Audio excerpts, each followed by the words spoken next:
But what did we do last time we played? We continued a battle, right? A boss battle, if you will. You guys had just finished clearing out this round of shades, and then you encountered the final shade boss, along with the headless centaursman. And when you guys defeated the true visage of the, we'll call him the owner of the area, if you will, the man of the house, came to fruition, and you guys battled with him, resulting in the death of one of the party members. Likewise, all of the what are they called? Defenses that you guys had put up were wiped away. We also learned that the fire elemental should not have been there the entire time, but I will have to remember that one next time. So I'm like, man, he's doing a lot of damage to this thing right now, and he shouldn't have been in this fight. All right, well, that's fine. Yeah, going from one combat then into another combat, but saying that there was a break in between, I think we all just forgot. Yeah, and I mean, at least I took one of you guys with me. So, yep. He's against us. Bruno. Thanks, Bruno. Yep. Sacrificial lamb. So we then found ourselves going through some looting the remains of these houses that were once set ablaze, no longer had been extinguished. We found some particular items, like a weird axe that seemed to be made out of justice, and which apparently was causing Emiko to question her own moral compass of justice, as well as various other accoutrements, both seen and unseen by the majority of the party, where we found the Fayte Echo, and the Calamar, proceeding to the southeast, we'll call it, to check out the final house that is to be looted. We also found a trapdoor inside of the house, the hollowed out tree, that apparently just descends into darkness. As well as, what else did we find in here? Just various loot. A black sword, a battle axe. Yeah, all of it. I found old boots. Found some boots. We found some loots. We found platinum. Couple of platies. We found a gemstone. Someone did. We found several shadow essences, some fucking amulets. You guys are pretty looted out as of current. That being the case, I think we should probably... Did we do goals last week? No. Fuck! There's no way you guys aren't getting some sort of weird level. No. It hasn't been like 3 weeks, because you guys got to level 12, and then everybody started at basically level 12 besides Tomoe the week before last week. No, it's been like 3 weeks. We haven't done. When did you guys level? Oh, you guys leveled up when you went to go do the rest, and then you came back down. Gotcha.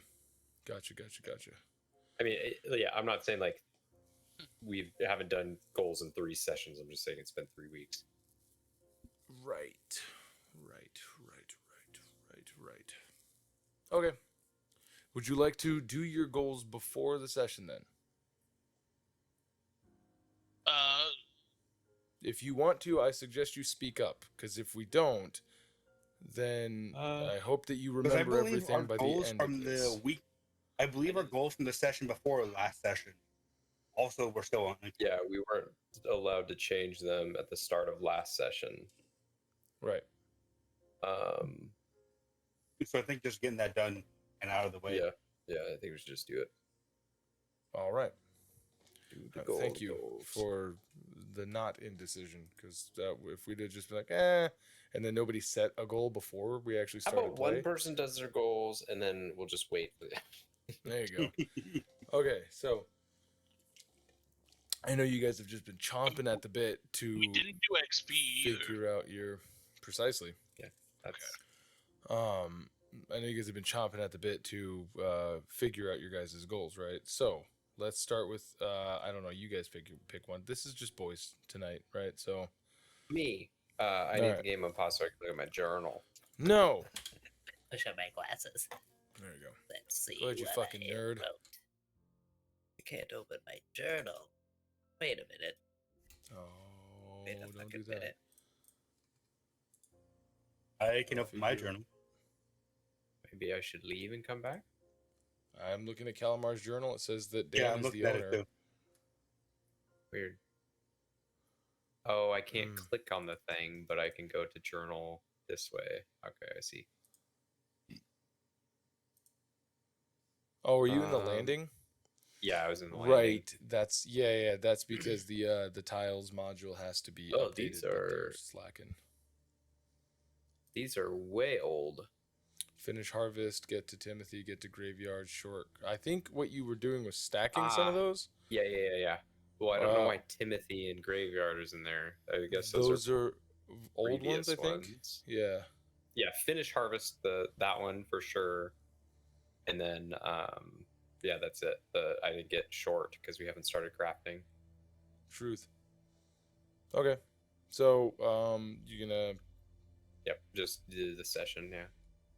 is this finishing harvest, is that including the house that you guys haven't looted yet? Yeah, we- no.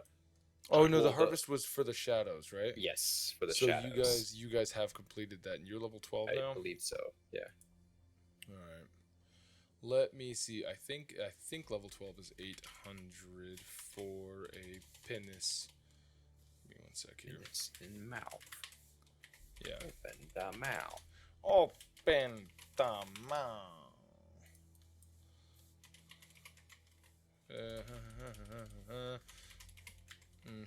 Nope, I don't like that. Can you please stop doing that?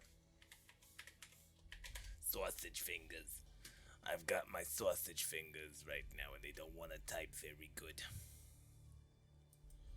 Alright. That looks like about a 800 to me. Alright. Are you replacing that goal with what?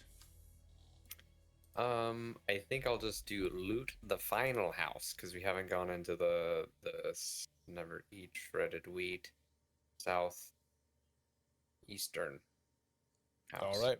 So the house that you guys are standing in front of, loot that bitch. Okay. What about Tomoe Emiko? The first goal I had was just to survive.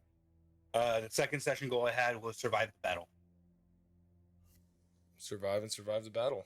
All right. Looks like you have survived. And that is at current level 11, right? 10. Really? Yeah.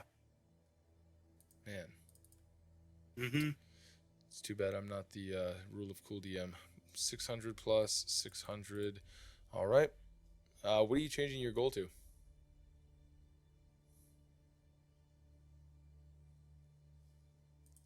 Off Yeah. myself? Is Emma that, Coach is gonna look at everyone. all right, guys. Goodbye. Yeah. I'm done being me. Full disclosure, I don't know that the transition for you is going to happen in this session. No, I mean, I would say let's give Amanda another week, just because I know she wants to hinge her thing based off of the interactions between the two. So I would rather wait another week for the retirement to happen. Yeah, I mean, you got like 40 years before retirement happens, but Okay, fuck you too. But true. don't we all? Okay. Well, then, in that case, set a goal for Emiko if you wouldn't mind. Give me a bit and I'll have some fun. Okay. What about Fayte the Kayete? Laboka. I did a session goal, I guess. Session goal was That's to gain new items and equipment. No, I'm holding stuff. So you want to, is that going to be your radiant goal, or are you going to change that? I'm gonna change it. I think Maybe returning the shadow stuff and getting an item. I think that'll be the new session goal.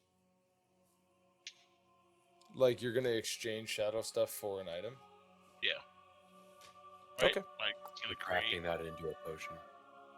whatever he's making us. Okay. All right, please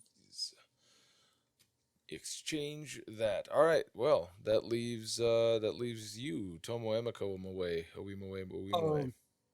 I think I'm just gonna go with stick with the party a little bit longer until crossroads are met. Stick with the party until crossroads are met is going to be your session goal. Okay. So don't get separated, is what you're saying. Yeah. Perfect. It's a good I mean, thing that I let am me just- an adversarial DM who does not wish anything other than to sabotage your every want and wish. It feels like it sometimes. I know it does. I hear the facetiousness in your talks with your players. So that being said, let's go ahead and dive right back into Dark Souls of D&D, Rules Lawyer Edition. I'm sorry, I'm petty. All right, so we're actually going to start with Calamar and Fayte and Fayte Echo, where you guys were walking down. You could hear this petty argument happening between the axe and the Tomoe as they are discussing through the wood of a chest whether or not the fate of this axe was going to be settled. And you guys approached the final house that has been burning the longest. You guys kind of look up this like scalded, charred, ash like window hole that once was a window, and you guys all kind of Scooby-Doo look in.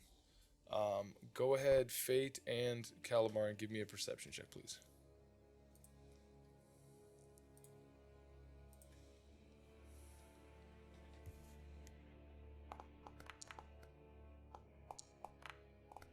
Ooh, my dice look like shit. Yeah, sorry, that may have reset. A lot of things may have reset with the stable 11 update of Foundry. So, Fayte, surprisingly enough, you're just like ready to go to business, right? Looking inside, you can definitely see immediately where the fire elemental that once was had scorched the wall and that had completely burned through, as I believe it made its way through the house and then out the other entrance. So you can see this line of flash burned wood and everything that has like completely white ashen grayed all the way through. Let's go ahead and draw you a funny little picture, like through the center of the house here, right? You can see where it the trail of the fire elemental, and then everything around it is like that ashen black, that denotes the central location of a house fire. You do see a pristine looking bronze cauldron that looks like it has not oxidized in the slightest bit. If anything, the extreme heat from this fire elemental walking past it has actually kind of cleaned it up. Other than that, there's not a whole lot that you can actually see anymore. Other than, hold on a sec. There's not exactly a whole lot that you can see in here. Like that would be of note, considering how much char and damage has actually happened to this house. Calamar, you're behind Fayte, so you don't really see much. Makes sense. At this moment, can I summon in my familiar? Sure. And I want to go through this window. Okay. Yeah. Go ahead and go in. Clop, clop. All right. So summoning you want to summon Flumpkin, right? Your awakened spell book. No, the familiar, the owlin. Owlin, gotcha. Okay, so gotcha. So the one-eyed owl kind of Mhm. butthole teleports like he came out. Because Butthole that's first, I believe that's how he disappeared, was butthole first. Okay, so Calamar, what do you want to do while you're out here? You summon Owlin, and what's next? I'm gonna also climb into the window, and then bring Owlin with me, and then use him as a sort of checking for traps at a distance. All right, where are you gonna check for traps?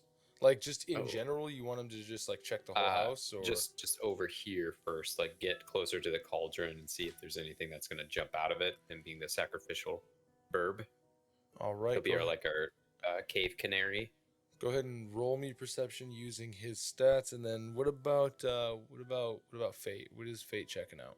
Checking out this body. All right, yeah. Roll me an investigation check. Jason. Investigation for Owlin, correct, or perception? Oh, sorry, investigation for Owlin as well. Yeah, sorry. Damn it. So close to 16. Ooh, very good, Owlin. Stupid Nice, bird. nice. This body looks scorched beyond belief.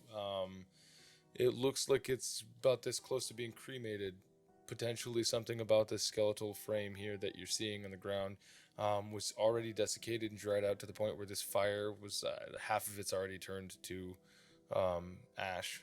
Anyways, it does, however, seem to be clinging to like a chain link fence, as it looks like it was crawling away from something. Like what Kyle would know as a chain link fence, this like remnant pieces of metal that create a bit of a weave, and it looks like it as it was crawling towards the fireplace. The owl checking in the area for traps, just like kind of like swooping by, landing, kind of hopping around, checking out the cauldron or anything like that. Doesn't seem to see any sort of traps. And I will continue my movement. 20 feet. 25. Ooh, don't get in the cauldron. And then move into here to get sight, and then have him do the same thing. Go in front of me, check for traps. Cool. And then I'll give him the help action. Ooh. All right. Sure wouldst be nice if I could. Whatever. Okay. So, you want to have him watching inside of this wall here, yes? Yeah. Go ahead and give him an investigation check with advantage. How exactly are you going to be helping him? Pointing him out in what the looks suspicious. Good job again. All right. Got a -4, but it's still not a bad rat. So then we'll go with the first roll. Just the All right. 15. And then what about Fate? Checking out the other body. Okay, roll me an investigation for this other body, please. All right. So this other body, Fate, it looks to be as if it has been frozen in time. It is frozen in a pose that would suggest that it was on whoever this person was on their back, holding one hand like this, as if they were trying to shield themselves or stop something from happening. Likewise, a good majority of this skeleton seems to have been burned away by the flames of the fire elemental. You see that same sort of woven steel something that has been in their hands. Can I perceive the direction these things are shielding themselves from?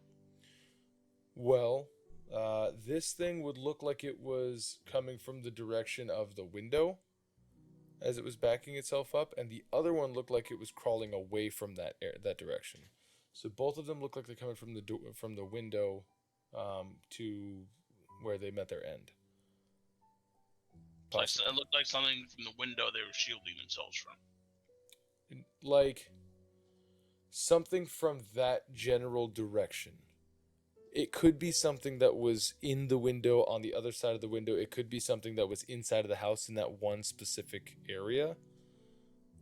But with the damage that you're seeing and the orientation of these bodies, both of them, if you're doing your Dexter arrow pointing like blood spatter analysis, they both look like they're coming from the direction of the window. Like that was their focus. Can I try to take what's in his hand? Yeah. Without any issue, you just, and as you do that, its hand just crumples and into like dust. So, Interesting. Owlin. Upon approaching, you see that a burned away husk of a door that once was, that's been left open, or possibly forced open by the extreme heat, hops in. And everything looks at this point from like you're far enough away from the blaze now. You're about 5-10 feet away from the initial path of the living flame that was sent through this house, to where everything looks like it's charcoal. Like there's rough shapes of things and stuff. You get my meaning? Like there's a door frame that looks like it's made out of charcoal. Half of it's fallen away. The door itself looks like a half door of like extreme heat and flame that was in here. As it comes through and you're pointing out, that pile looks gross. That pile looks gross. And you can see where the flame kind of ends just past the doorway.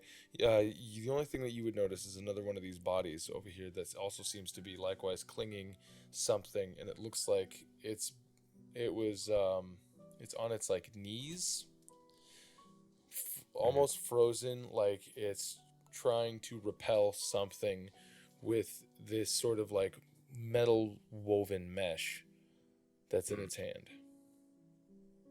But as you enter, like just stepping through, assisting, you do see a chest on the other side of this door. Looks like it has been partially scorched and blackened.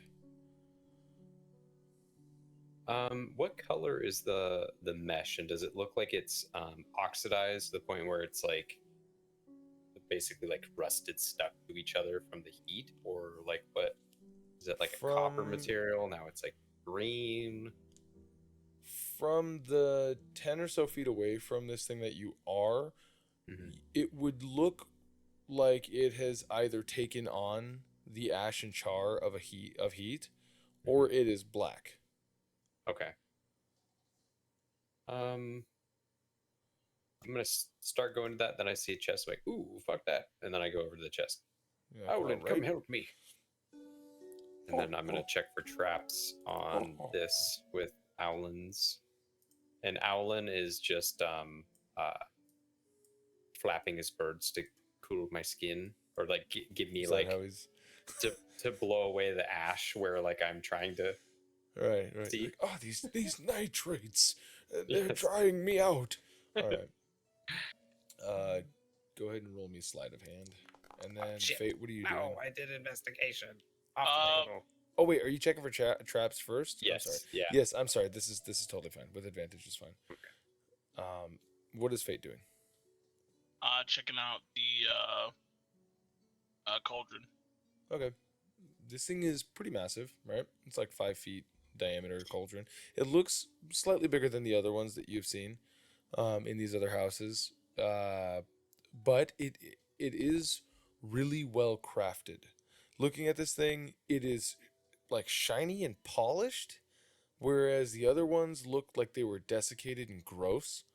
Like they look covered in like a thick layer of dust. This thing looks like it is brand fucking new out of the smith shop.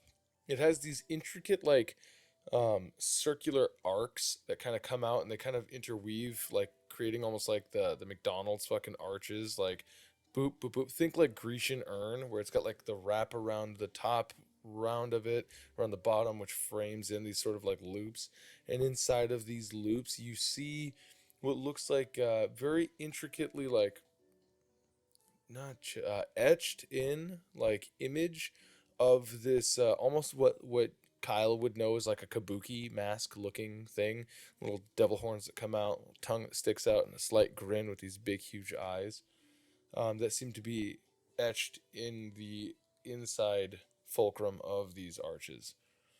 Is there anything inside of it? Give me a perception check.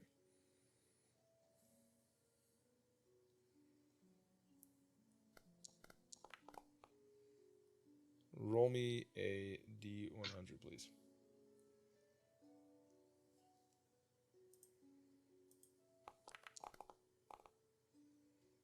No way.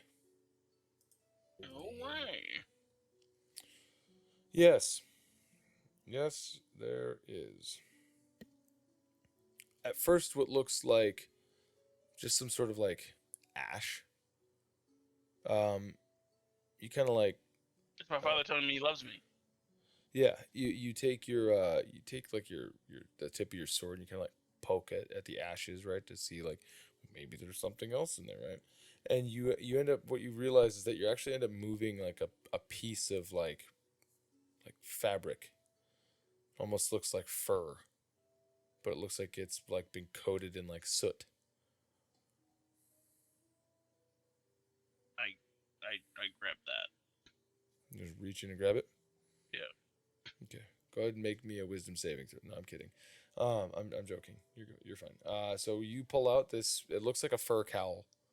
Like it looks like a hood that goes down like just past the shoulders, all the way across the chest. It looks like it opens up, like with a string tie. But it looks black as the night. Okay. I put that in my bag. Sick. All right, calamari is what you will become as you're boiled alive. No, looking this thing over, not finding any traps that you can see. This thing looks like if there were any traps on it, it's very possible that they all burned away in the fire. Okay. Then I will see if it is locked. How do you check? With Owlin, I use him like a door opener keychain. Okay, so you just Grab him grab by him, the he legs and, like- stiffens up, and you just kind of like, yeah. Yeah. So you go to lift it up, and the whole fucking thing, like you lift it up, everything like on this thing just crumbles into like ash, like semi-charred wood. Mhm. And then acid spray. No. All right, I'm done. I'm looking inside. There is only one thing inside of here, and it is a perfectly preserved little tiny scroll about this big Oh, by about this big, and it has this so little close to red danger. wax seal right on it.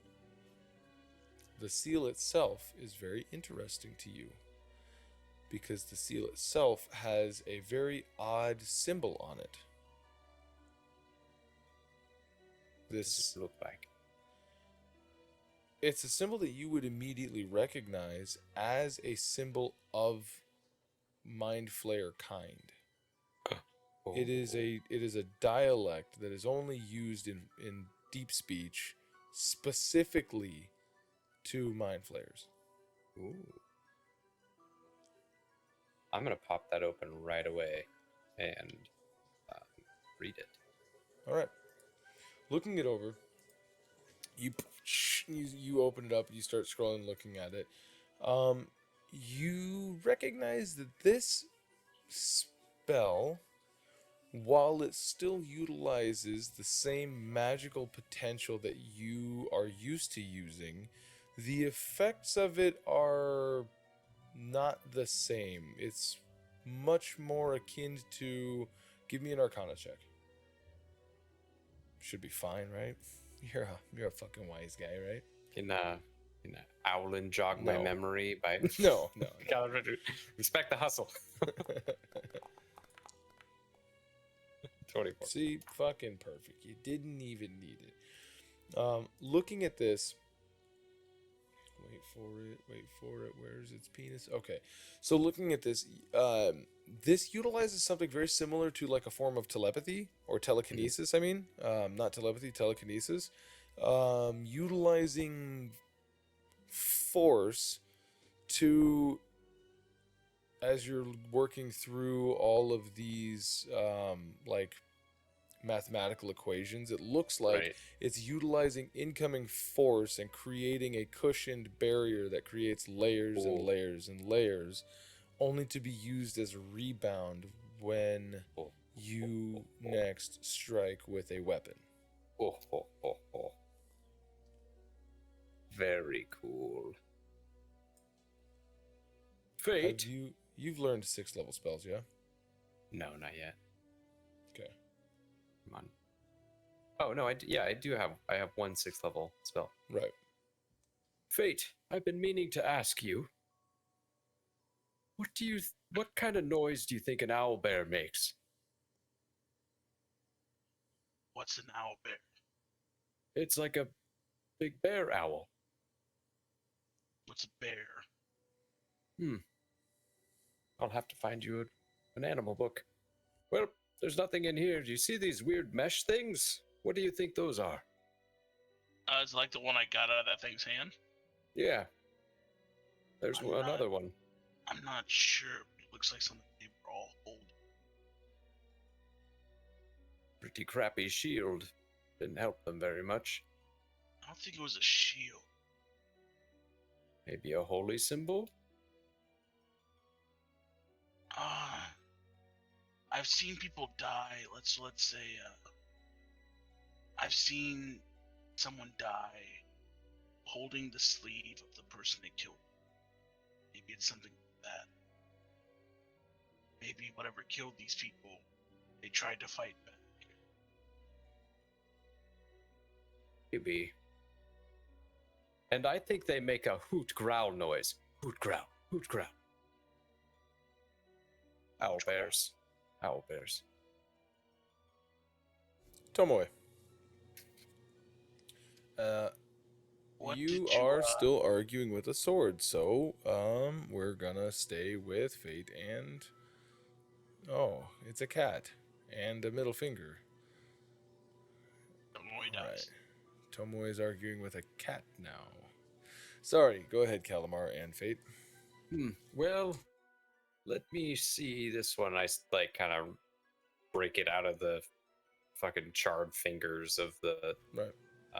the person. I start just inspecting it to see one, what it's made out of, if there's any sort of magical properties to it, and if it's just mundane. Yeah. So go ahead and give me a. What are your tool proficiencies? I have thieves, tinkers, and cook's utensils. Tool proficiencies. And what tools do you currently have on you? Just thieves. Okay. I had cook's utensils, but I think we sacrificed those for containers. Yes.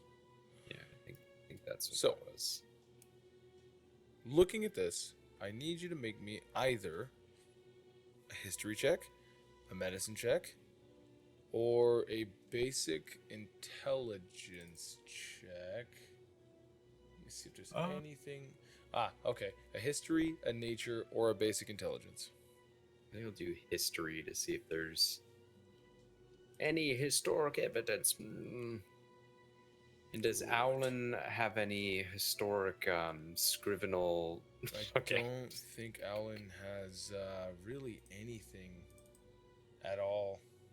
With a 2 intelligence score, I don't think he has Yeah. any sort of ability. I've for just any- been Dimension 20. They abuse the fucking help action with their familiars so much. I know. It's so funny. One of the 16. grades. So you're looking at this thing, and luckily for you, being what you are, you have already primed yourself in many different aspects for utilizing like elements and materials to using your experiments before you were a cook, back when it was just regular experiments on people that you would kidnap and turn into yourselves, right? And then after you were a cook, you were like, oh, okay, so I could take these experiments and I could just make it into food experiments. Yay, eat the brains.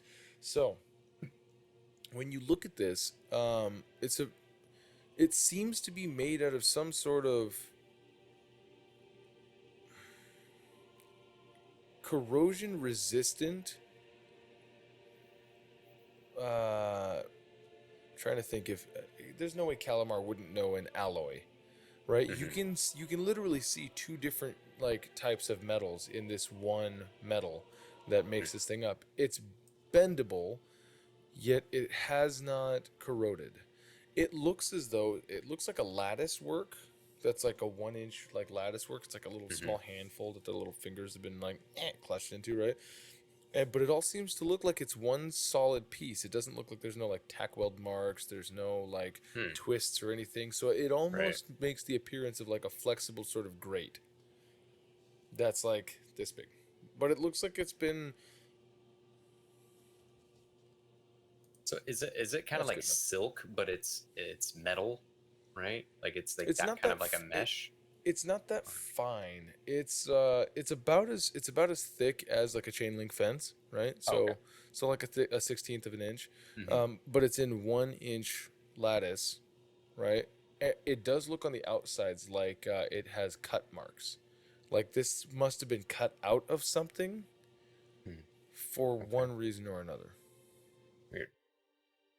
I'm gonna definitely pocket it because if it is some sort of an alloy, I kind of think that is in my player mind, that's something kind of valuable, because in my player mind, I think that like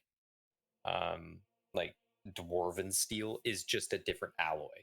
Like mithril is just a different alloy, and that's why they're so sought after, because like it's magic because it's science. So finding an alloy type thing is like could be useful.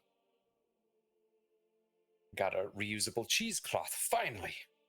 Don't have to keep cleaning them. Yeah. So you have mysterious metal lattice mesh. Okay. Perfect. Now, Tomoe?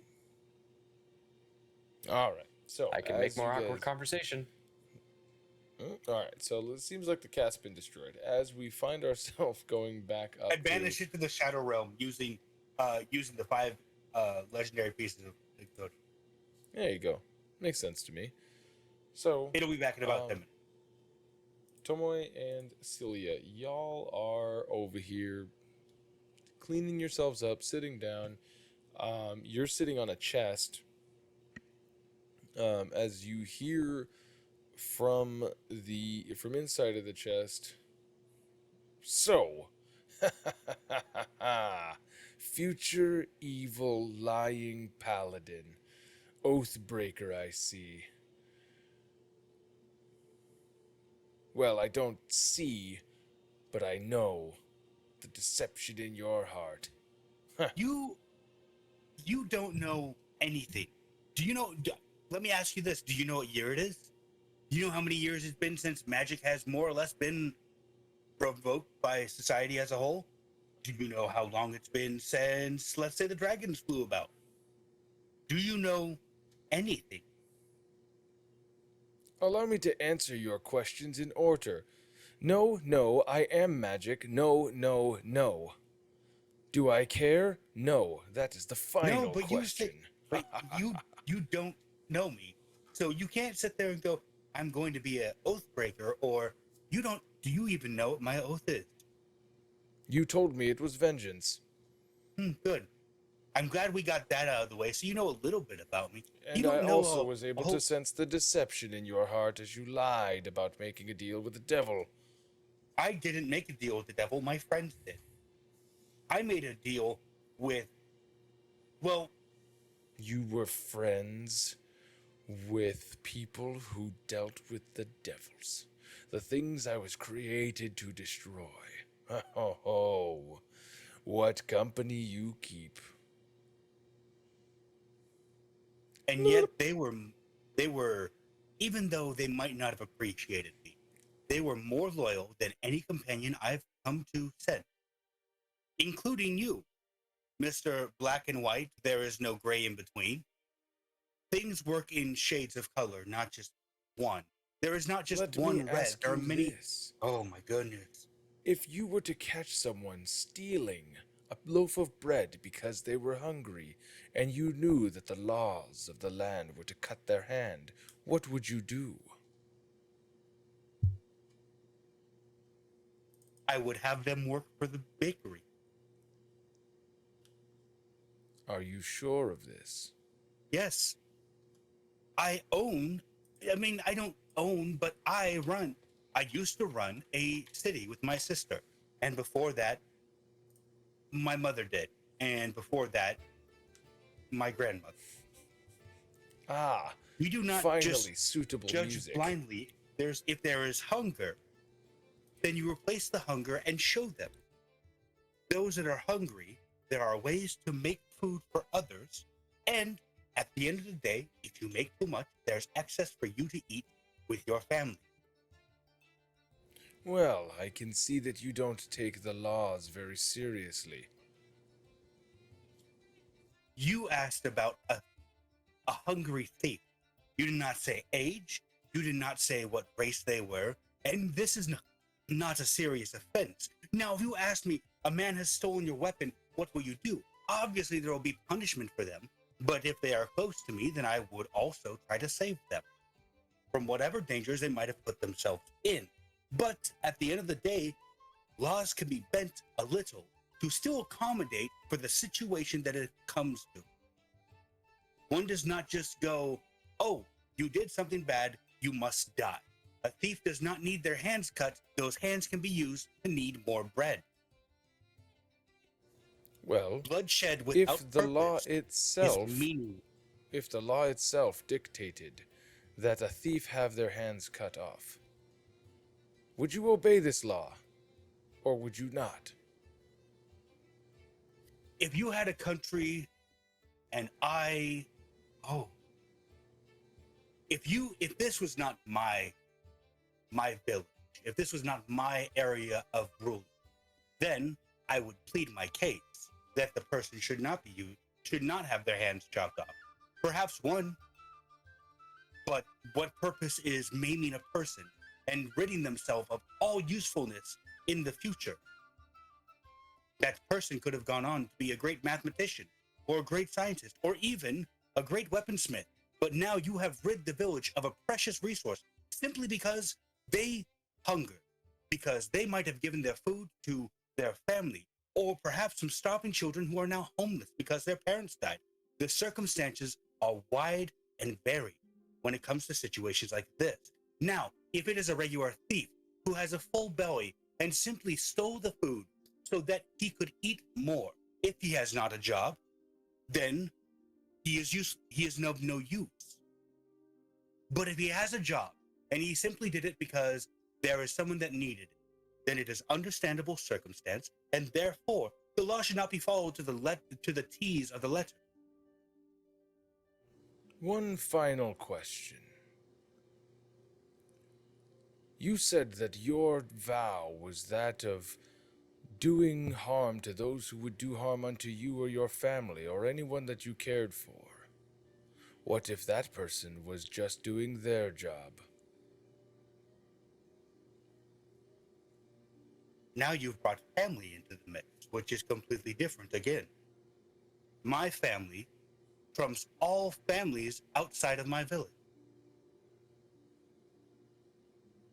Save for my close friends and allies, I would not care for a peasant under some other lord's jurisdiction. But if it is in my jurisdiction, then they know we lead the village, we create the law. All of your stipulations and variables aside, if you found someone who had killed one of your immediate family, and you found it was their job, would that not then serve exactly the example that you have laid regarding a thief and their punishment? What is their job to harm my family, though? Other than an assassin, who, while useful at times, is only a proclamation of war, and thus begets violence upon themselves by signing up for said job. I see. So in that case, I would have no remorse in taking their life, for this is the line of work that they have signed up for. There is no reason for a bread merchant or a smithy to kill a member of a family just because it's their job. That's not in the description of their job. So you are the one who dictates who is able to and who is just in their punishments or their work. Very interesting. Whereas you claim lordship over a city, but not one of the rest of them. You also are claiming to dictate what laws are befitting what punishment in someone else's mean. Well, I am glad to understand you now more, Paladin. I don't think you're understanding anything because I'm pretty sure at the end of this, you're still going to see this as either they have stolen or they haven't stolen, and one begets hands cut off and the other one gets to go free. I don't think you see Who is the other one? I have no idea. This is a made-up scenario for Well then, role-playing allow sake. me to put this in more black and white for you. The hypothetical scenario in which a thief in someone's city steals a loaf of bread and the law for stealing bread is to cut off the hand, regardless of the reasons behind stealing bread. You have clearly said you would not obey. Likewise, in the black and white of someone killing your family member because it was their job, you have said in the same manner that they would have vengeance sought upon them. It is interesting how you flip-flop your oaths. It's not flip-flopping. It's looking at the circumstantial evidence. As a judge, that is what one does. One does not You simply are look at a judge? case and go, in my town, I was. My sister and I judged cases together. Usually of more simple crimes, such as we've spoken, bread theft and theft of a copper or something here and there. But in those circumstances, we look at all the evidence, not just, this, that, killed them. But in the case of their job being to kill my family, there are only a few professions, and all those professions know, whilst going into said profession, the risk of the job. Killing someone only leads to further bloodshed. That is known by me, my family, and anyone in my village that is working as a warrior.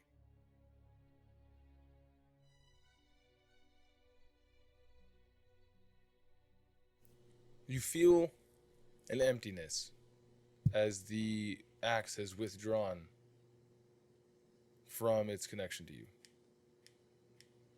Emiko's gonna stand up and begin flipping off the box and dancing around. Also, your alignment has changed from lawful good to chaotic good. Consider Okay. that when you consider the role-playing of Tomoe. Got it. Cilia kind of like looks up at you, goes, well, that was fucking annoying. Did you hear everything it had to say, or just my It was end of speaking this? out loud. Yeah, it was really annoying. You know what? We can talk later. We need to get back. Fayte and Calamar are searching the house. You seem exhausted. I would suggest rest for now. Just go get them. We need to go. Okay. Yeah, Emiko will stand up and like brush herself off and then begin walking over that way. Over towards the house. All right. Fayte, Calamar, Fayte's Echo, Owlin. Found this. Pre-pulls out the cowl Ooh. and that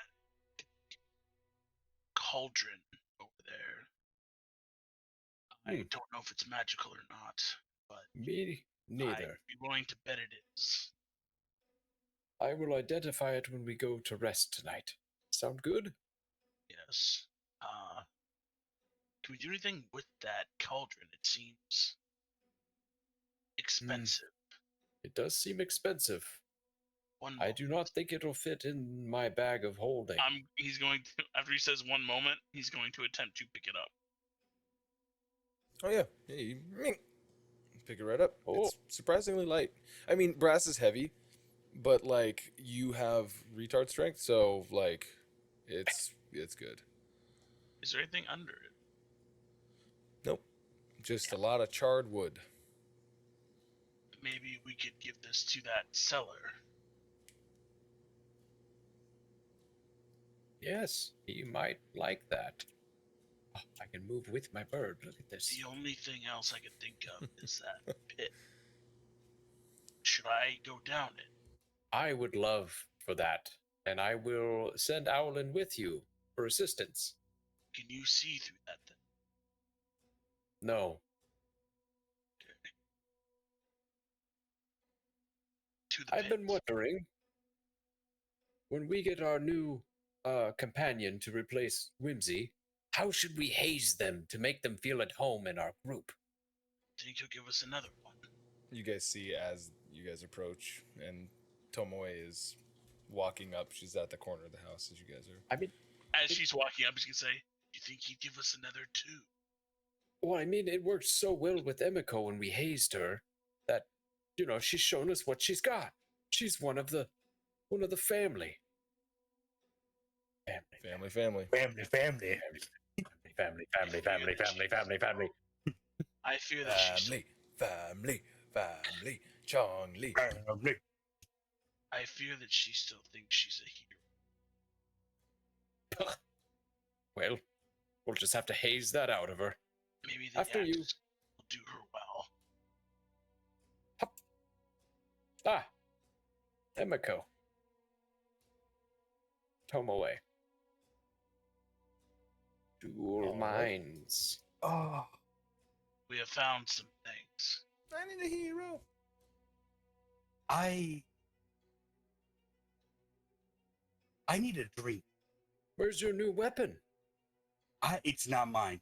I will not carry that until the world is ended. At which point I'll throw it into the volcano at that point. Pity. Such good looking. Into the volcano. I mean, it might look good, but I don't want a weapon that's telling me black and white, black and white. There is no gray or red or blue. There's only black and white. It's the most annoying. I've not dealt with many sentient weapons, but that is the worst that I've encountered ever. Sounds like a father. Excuse us. We have one more room to check. Would you like to accompany us? Cilia wants to get going, but yes, I'll come with you. This will be a fun one. Mad dark, yo.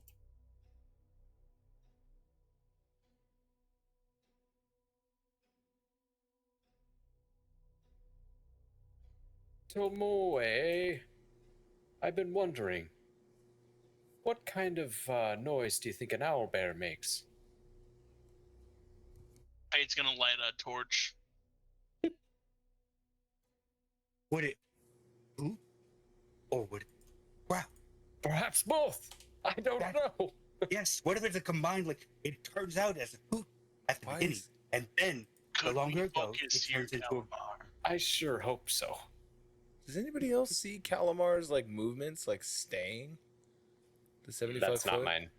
That's Yeah. I see that as Who well. else is purple? I use the fucking item. I mean the ASD. I think that's the Echo. Weird. Huh. I never clicked. He's and gonna dragged. open up the trap door. Whoa. And then a big explosion. No. Okay. The Echo opens up the trapdoor. You No, he figure it can't. out. Stay I do. All right. Fate opens up the trapdoor. You see a ladder going down at about 3, maybe 4 rungs before it is engulfed entirely in darkness. He's gonna hold the torch in his right hand and start climbing down. Okay. Is anybody else going to follow him? I am gonna have Owlin flutter and flop on his head and try and give help action whenever it seems. The echo available. would just stay 30 feet above him, Okay. but also going down if it's past 30 feet. Okay. So is Tomoe going to do anything? Emiko will go down last, kind of like the Okay. bird guard. So, Oh god, I Fayte, did the thing. Oh, shit. Fayte begins to go down. He's holding the fucking and Owlin. Hold. You see him crest into this shadow, and whoop. Completely just gone. Like, is it like he's going into water where it's like. It looks like a shadow so thick that it swallows up the flame that is in his hand. Call this a Charlie Murphy. Does What a Thrill start playing? Yes. I don't know what that is. Emiko, Better yourself. you said you're following in? Yeah. Okay. Emiko begins going down, and then you see the shadow boop, boop, boop, boop, boop, boop, boop, boop, boop. So is this like... And the trap door shuts. And Fayte's echo disappears, and the tether to Owlin is gone.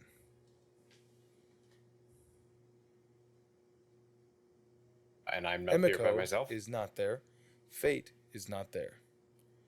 Calamar is now by himself. Standing Not up. good. Go over. I try to open the trapdoor. You open the trap door? Yeah. Okay, Hello? you do that. Guys, that was really weird. It just shut out on its own. Hello? And cue the John Travolta from Pulp Fiction looking for the bathroom. Yeah. You hear As he nothing. lets go You of the get ladder, he no falls down. response.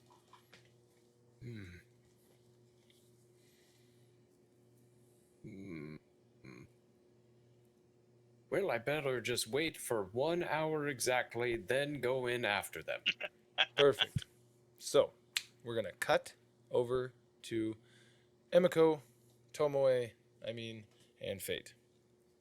As you guys are making your way, you guys are climbing and climbing and climbing. Fayte, to you, you're sitting there with your torch and this bird. As you crest and you see the shadow just whoop,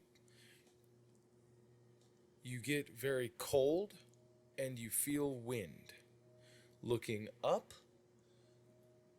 the ladder goes into a rock ceiling above.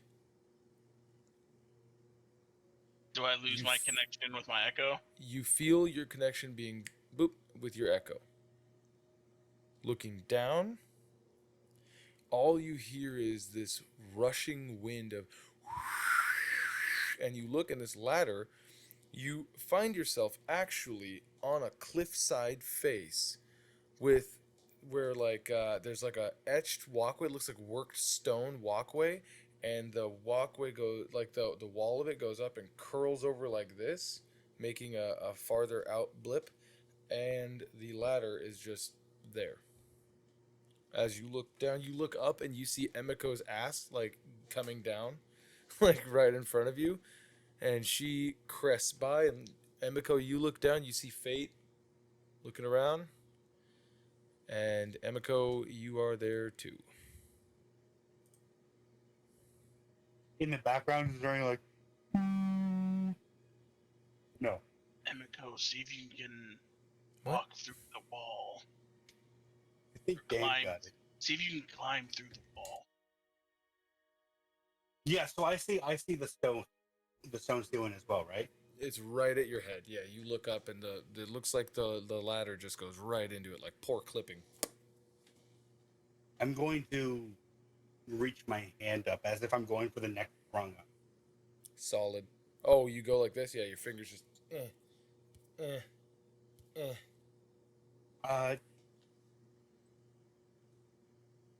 We might have a problem here.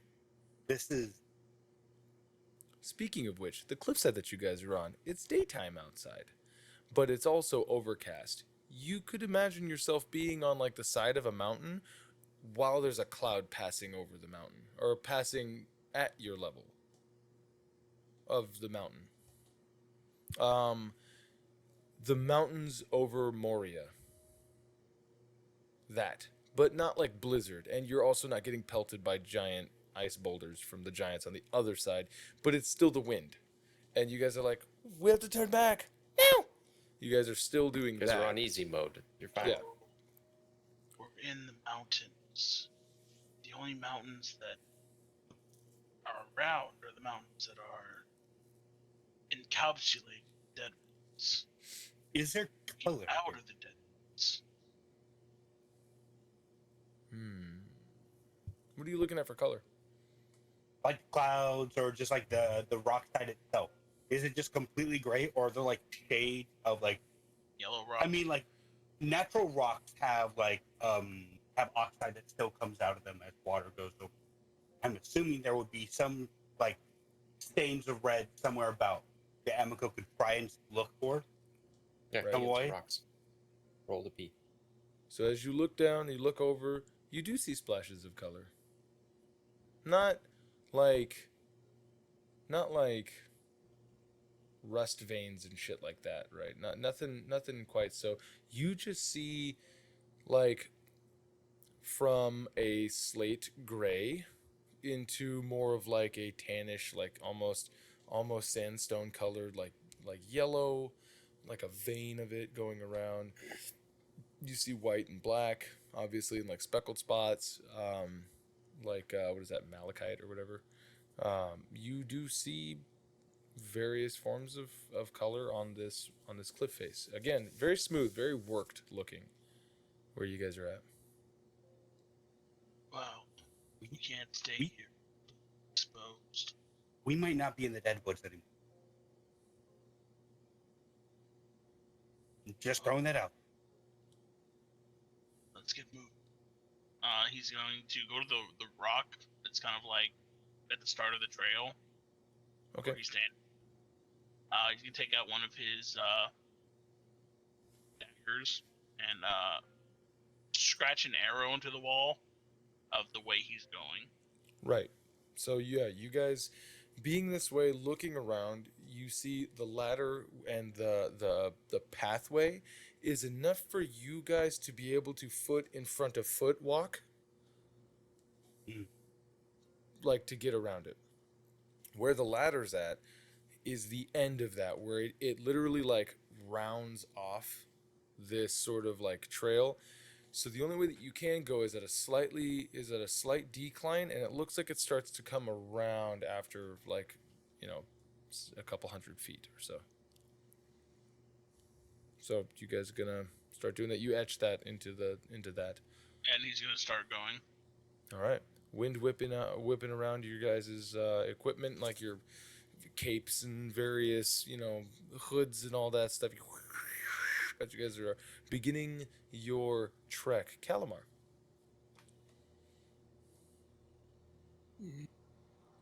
You hear a... God damn it. And Cilia kind of limps over a little bit. What? Why are we still here? We have a job to do, right? Yeah. So we found stuff. That's the good news. Bad news is we're not entirely sure what sort of a noise an owlbear makes. Oh, and Emiko and Fayte went into this trapdoor into the darkness, and then the door shut, and I can't hear them. I'm going to have Cilia make a check.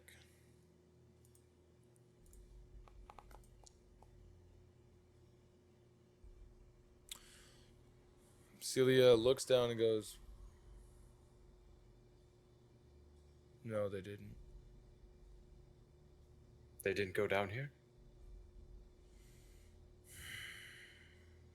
Well, I wish Emiko was the one inhabiting the body, because she would have remembered.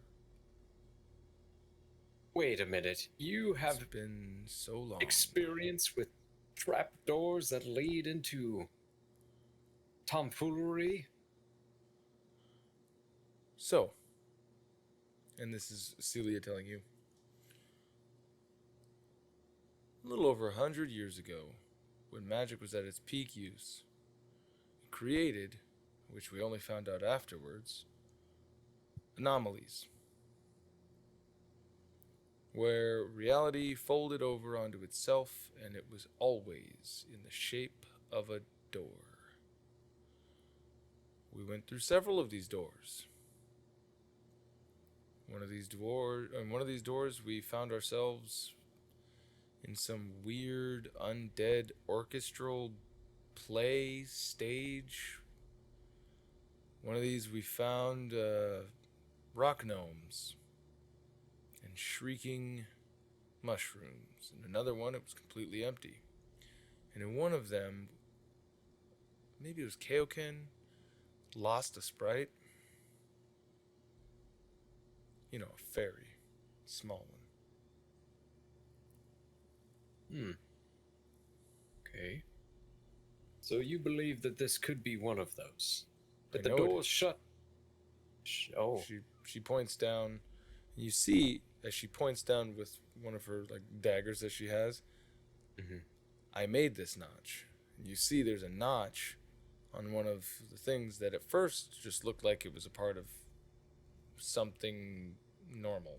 Like it was just a part of the door, wouldn't really. And she goes, I made this notch with a dagger that I had because I wanted to start marking them for when we had already gone through them.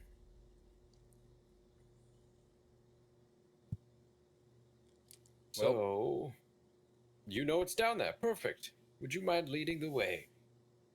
We could. Or we could wait, and they will always come back through this way. If they make it through. I mean, is it dangerous typically? Sometimes it is, sometimes it's not. Well, I have a lot of work I need to do. Maybe I'll just start identifying all of these nice things that we found. I'll tell you what, I'll leave it up to you. You tell me if we're going to go down there and save their bacon.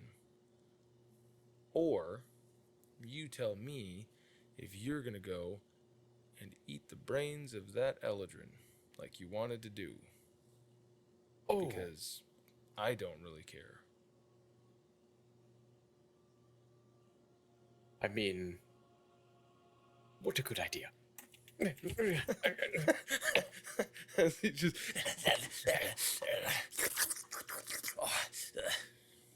Has to wipe his mouth with drool a few times. Calamar, you getting back to Wimsy's body, which is in the brazier, but the brazier is not lit because Emiko's like gently set him into the brazier, but it was never re-sparked.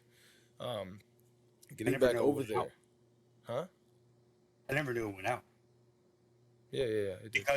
because on the map it was always illuminated. So I just thought I forgot to turn that off when we were doing that last. Fuck. I'm sorry. But you would hear from a chest to the northwest. I can feel you there, evil one. Yes, your paladin is also evil. It's in your mind. You're still telepathically linked to this. Don't ruin this for me. I'm starving. Ah, of course. Evil only knows to consume. Well, I'll be here, waiting, and when I get out of here, whoever wields me is going to kill you, probably. Probably. And then I And do the thing. you do the thing? Yeah. Okay. What does it look like? Describe it to me, and don't spare any details. Do you remember Starship Troopers when they got their brains sucked out? the fucking brain bug? That's like, so he's Do like, you also have a picks him penis up like with- proboscis that comes out and yeah, and it like actually like since he's like fucking around like inside the brain with his tongue or whatever. starts firing off neurons, so the thing just exactly. good. Good. I need you to roll Uh, me a D100, please. Okay.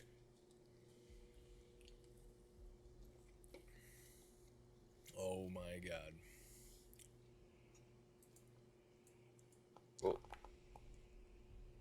Well, you're fucked. Oh. You.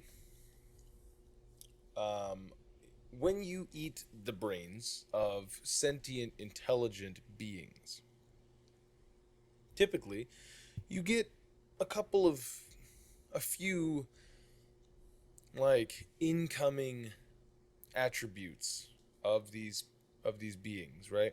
Their memories, how to do stuff if they were somehow mechanically inclined in ways that you weren't. Sometimes you're able to, like, adapt certain skills, stuff like that. You get an entire slew, like, lifetime of emotions. You get to relive everything that they have ever lived across the entire span of their life in moments. This is why they like brains so much. Is that, and it also helps sustain their whole, like, whatever. But you start sucking Wimsy, and you know, it's like eating puffed Cheetos. It tastes great, but you get nothing from it. You're like, man, oh man, I love the emotions that are coming out, because Eladrin are very, very, very, very, like, they are passion turned up, right?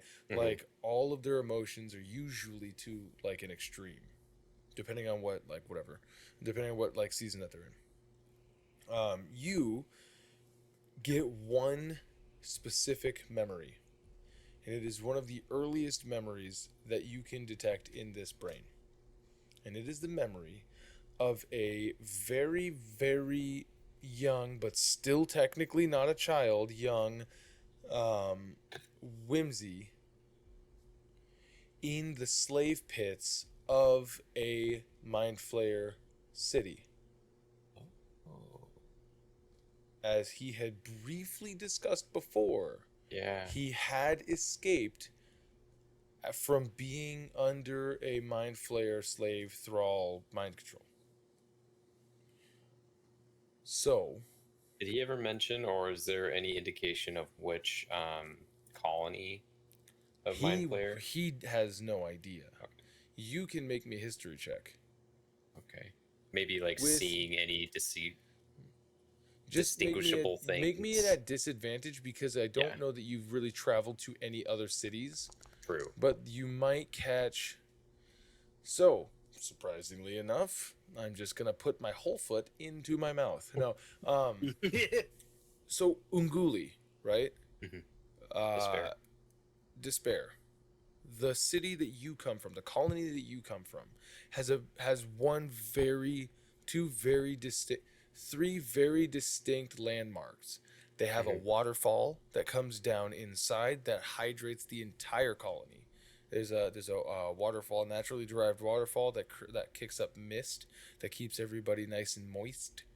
They have the library stacks that they have, which are hundreds of feet tall subterranean library stacks where mind flayers are able to, since they're nearby the hive mind, pull books and do their research and generally keep the hive mind's intellect high.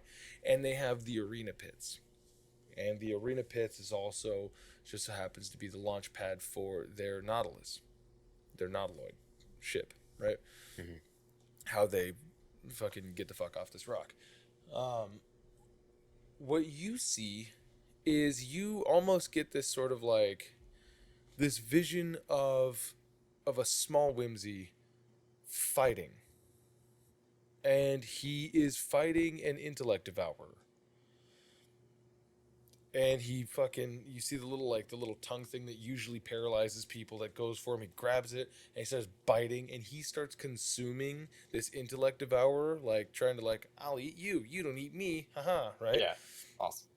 And you see as he looks up, bah, he gets mind blasted by a fucking by a mind flare. You see him, but you know, because this is now your memory, you know that he's pretending, and he's using his cunning deception to as it comes by, and he takes the paralyzing tongue and he slaps it around the neck of this one thing, and he pulls it and breaks it. And as this mind flare like, and then fucking dies, right? You see him running and running. He has a pair of like what you know are like, they're almost like NFC chip key cards for like all of the mind flayer far realm like space shit.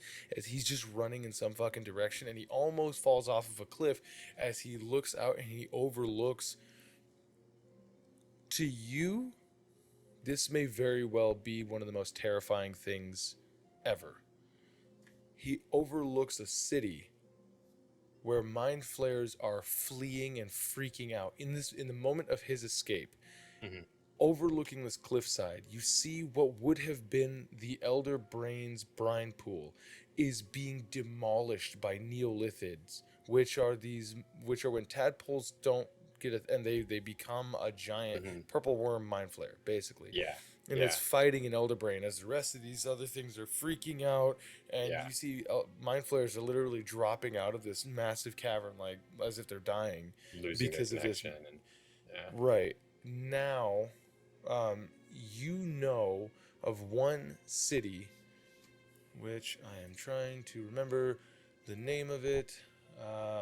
You know the name of one city that has to do with mind flayers, and the one city that has to do with mind flayers that also was destroyed by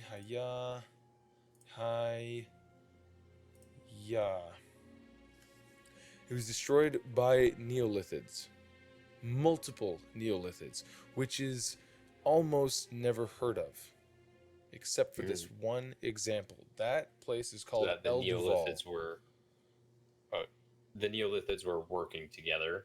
It Kind to be, of. or... They don't really have that kind of sentience where they're like, let's cooperate. But in some weird twist of fate, where usually there's only like the last larva is the one that turns into a neolithid.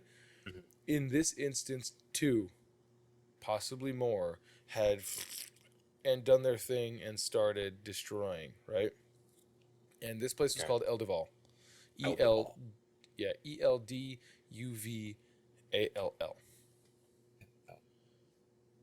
Cool. And then you hear him go, well, that's not good. And then he turns and he starts running into some direction. That's what like whites out. And then the rest of it is literally just the memories that you guys have formed since you had been here, but from his perspective. So every time that he was like, I don't want to vote, you could feel his annoyance at like the voting system, and like it goes counterintuitive. I'm horny. I don't want to vote. Yeah, I just it goes want to slam counterintuitive down to his big whole style. thing. He keeps looking at every female's like butts, just. But it's always a subtle one where he's just like being perved out. Just you're like, God, this guy was a fucking monster. He's just you just feel a half chub the whole time. But you gain like no sustenance from it, nor do you gain any like notable skills or abilities. Too cold. Yeah, Damn sword ruined it for me. might have something to do with how he died too. But you know, whatever. Yeah, true. Then I am going to do my best to make a bag out of some spare clothes that I have, and put it over his head, and like kind of like wrap him up, like put a funeral dress him to hide his hole and his Just- rigor mortis face. I think next time you should make an incision under the scalp and then go in, and then you can just like Oh replace yeah, it. yeah. But since you didn't do that, you just make a little yarmulke, put some clown makeup on him. All right. So you can let's let's do this real quick here. All right, I have to now go to Haya and Haya. So, Emiko, Tomoe, Fayte. Who's taking point? I am. All Since we got off right. first, yeah. Let's see here. We're gonna. And what have he's to doing do- is he's going along the trail and he's looking for a place wide enough to stop in. to stop for what? So like in my mind, I'm like on the crest of a fucking mountain. Yep. So he's waiting for a non-crest. So like somewhere where he could not have the wind on him and he could like have two walls. Okay. Yeah. Perfect. So as you are walking, you're being careful. You are trying to find the area in which you have described where it is safe. Now, please roll me a D100.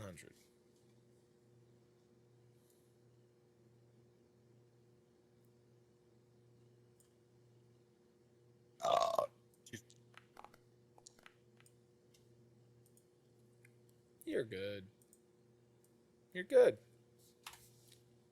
You're perfectly fine. That is until you're making your way, and by all intent and purposes, this feels straight, but you know it's not straight.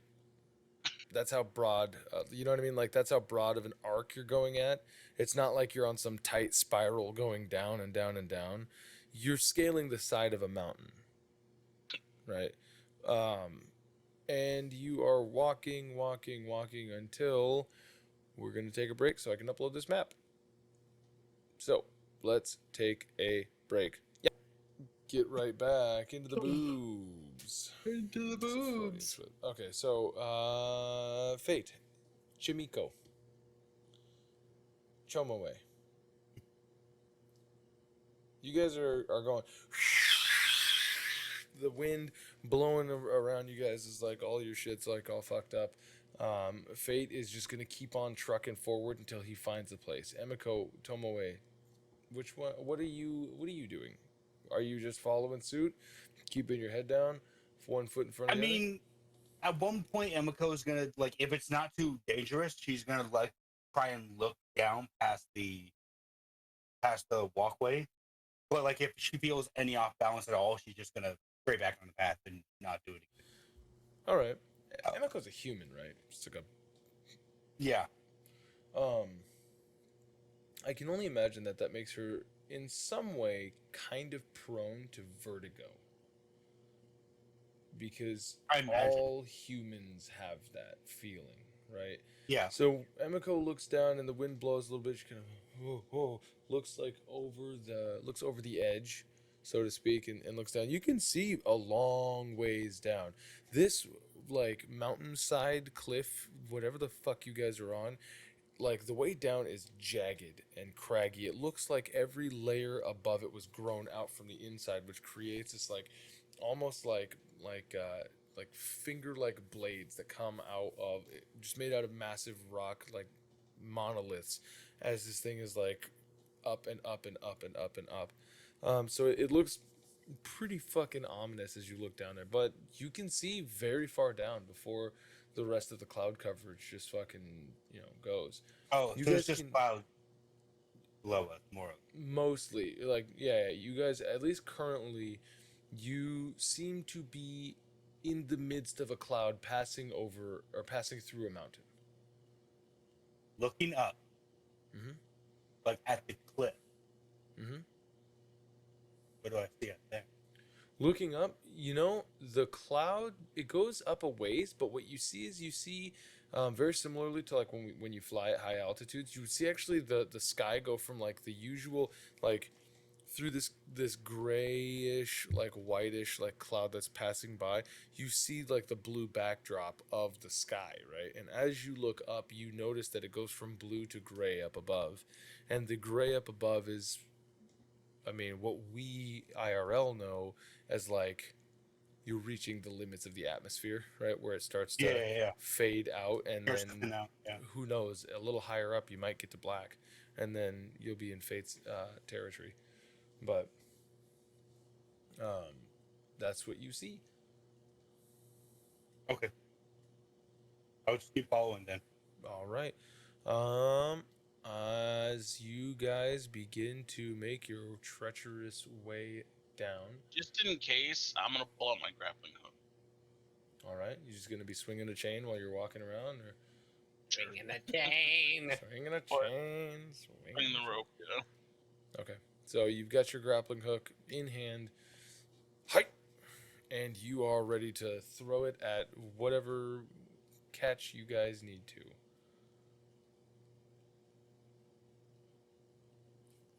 Who knows how long passes? You guys definitely are making progress in some sort of a way.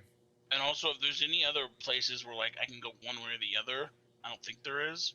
If there is, every time I go one way or the other, I mark the wall. Right. Yeah, you haven't come across it. This has been one linear road the entire time, or walkway at least, rather. What you do come across, like, Right, yeah. let's see. You probably have traveled at this point, like 1,000 feet or so, at least, right? And you see a person sitting down on the ledge with like snow gear on, like mountain climbing gear. Big rucksack, like full length backpack, sitting there like fur leathers on and whatnot, sitting down, feet hanging off of the ledge, holding onto their pack and just staring out. Is he blocking the way? Yes. He'd stop. Like do Is he the, look- do like the in the air behind him. The hand signal to stop. Yep. Yep. You know. And then he's gonna hand signal to his eyes, pointing that he sees somebody to Emiko. All right. Emiko, Tomoe, I mean. Does he look How familiar at all or no? How close is Emiko to me? And right here, big boy. That I need to know in feet. I mean, she'd probably be about 5 feet behind. All right, he'd form his echo about 5 feet behind her. Okay. Right behind you. How far away is this person? How far did you stop before you, or how far did you let yourself get before you stopped? I would stop probably like 40 feet away. So just within attack range? Yeah. Okay. So you stop 40 feet away? You want to know if this person looks familiar, or? Well, Yeah. I'm just going to keep my hands visible Okay. and just shout, "Hello!" All right. Yeah. You shout, and you recognize that you have to really shout against this blowing wind. Hello! As your doesn't really seem to respond, just sort of like, Can I get like a pebble or some shit? yeah, sure, why not? Yeah, there's a pebble on the ground. It's I'll a rock. throw it at him. You throw it at him.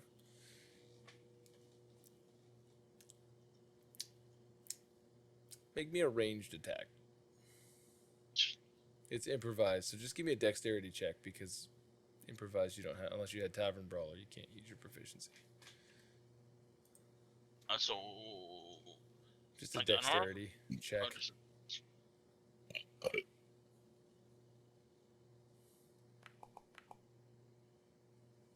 Okay. You see it and hit his shoulder. Doesn't react. all right, he's gonna get closer. How close? I need to know. So within 20 feet, he tried calling out again. Okay. You walk 20 feet closer. Call out. Hello! Doesn't react.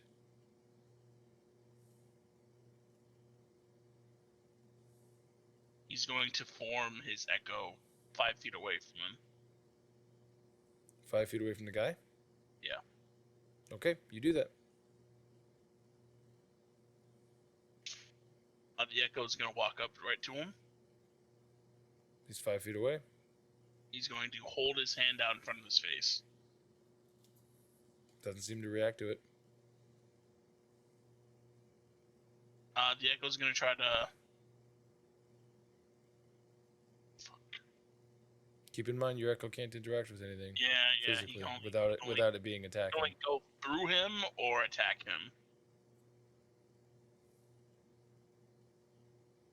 Okay, he's gonna stand there as I get closer.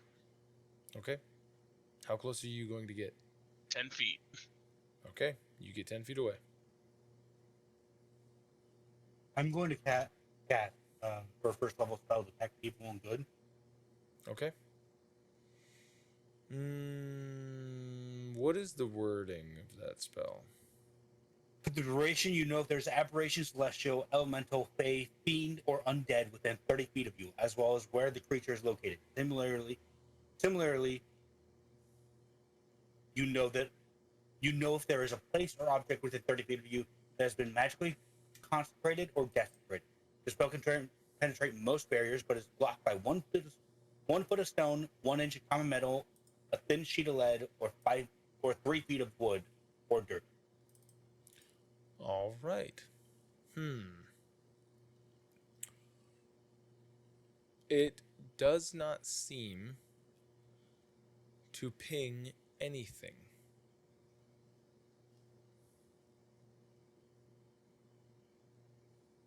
Alright, he's going to get out his greatsword and attempt to push him over, like on his side. You're just gonna push him with your greatsword? Yeah. Roll me a d100. I guess the shove action, I guess. But using your sword. Yes. Roll me a d100.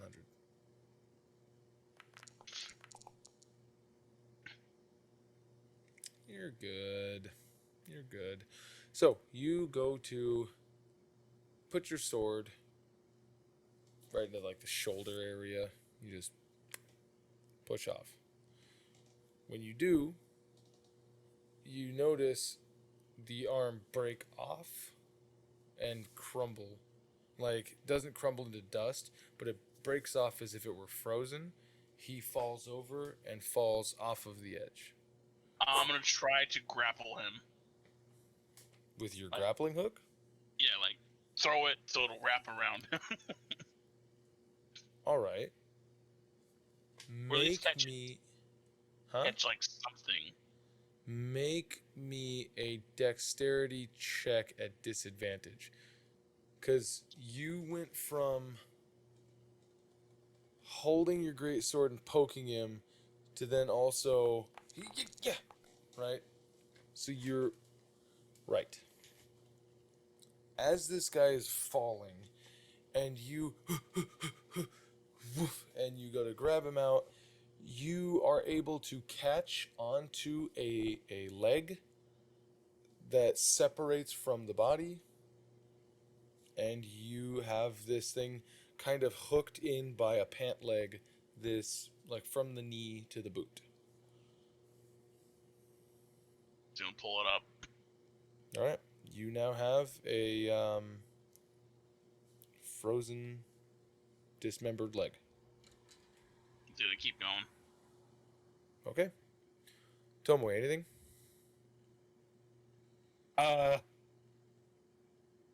Tomoe is just witnessed some shit. Yeah, especially when he Oh. hit the rocks on the way down and just shattered. Yeah, I mean, the more so the dismemberment beforehand, but that also was probably like the final like cherry on top of just like what the fuck. Oh yeah. I And would Emiko's like, probably in her head saying the same.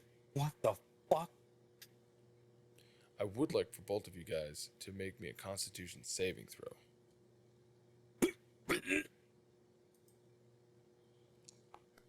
Should have had you guys do this at the beginning, but I didn't do that, so I'm doing it now. It might be the exertion of everything that Fate's trying to do to push and grapple hook and pull up and inspect and so on and so forth. You're feeling short of breath. You're feeling like altitude wise, this is taxing. Emiko, you can also feel it in your lungs. The rapid breathing of cold, cold, cold air in your lungs. Although you guys don't feel frozen on your skin, breathing this air in seems to be like it makes it harder to breathe just a little bit. You're not drowning by any amount, but you do notice that like, oh, okay, this is some really fucking thin air. And you guys proceed. He's Calamar. gonna. Oh, sorry. Go ahead. If you He's have just gonna proceed slower. All right. Are you gonna put the leg in your backpack or? No, he probably just throw it off the edge. All right. So he's gonna discard it as like so much detritus. Put his sword back and just keep his grappling hook out. Okay. So Calamar, you're back. We're back. Back to back. Samurai Jack. Jack. Ooh. Jack. So I would have I have an extra. I'm just gonna take my common clothes and kind of like do a makeshift mummification, like kind of like place them over the body and kind of like tie up his arms, kind of put him into a, Right. so it's easier to carry and to cover up the hole in his head and his face. Cilia goes, you probably should have done that before you fed on him because that was really morbid. Yeah, I know, but it kind of cool to watch the body twitch. So wasn't very deep, he just kind of liked to look at butts and slam down big style, which I never figured out if that eluded me. He had That's so gross. Yeah, techniques that were lost to the winds. Well, did you find anything interesting you'd like me to identify?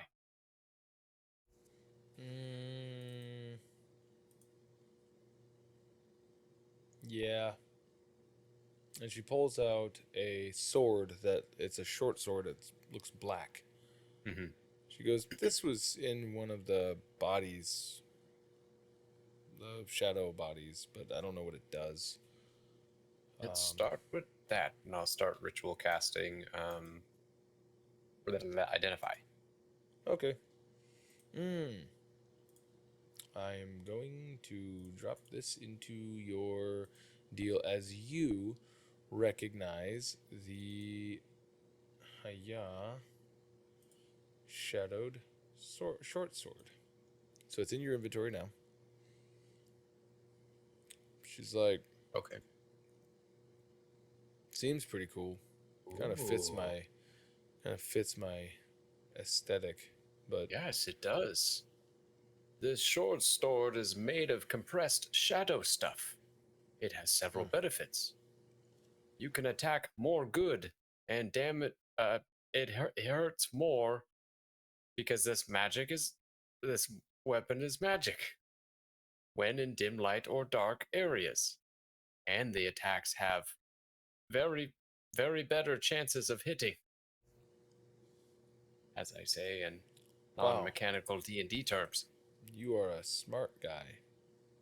Cool, man. Well, I don't really like to get up close and personal, but I'll take it if you don't want it. Nah.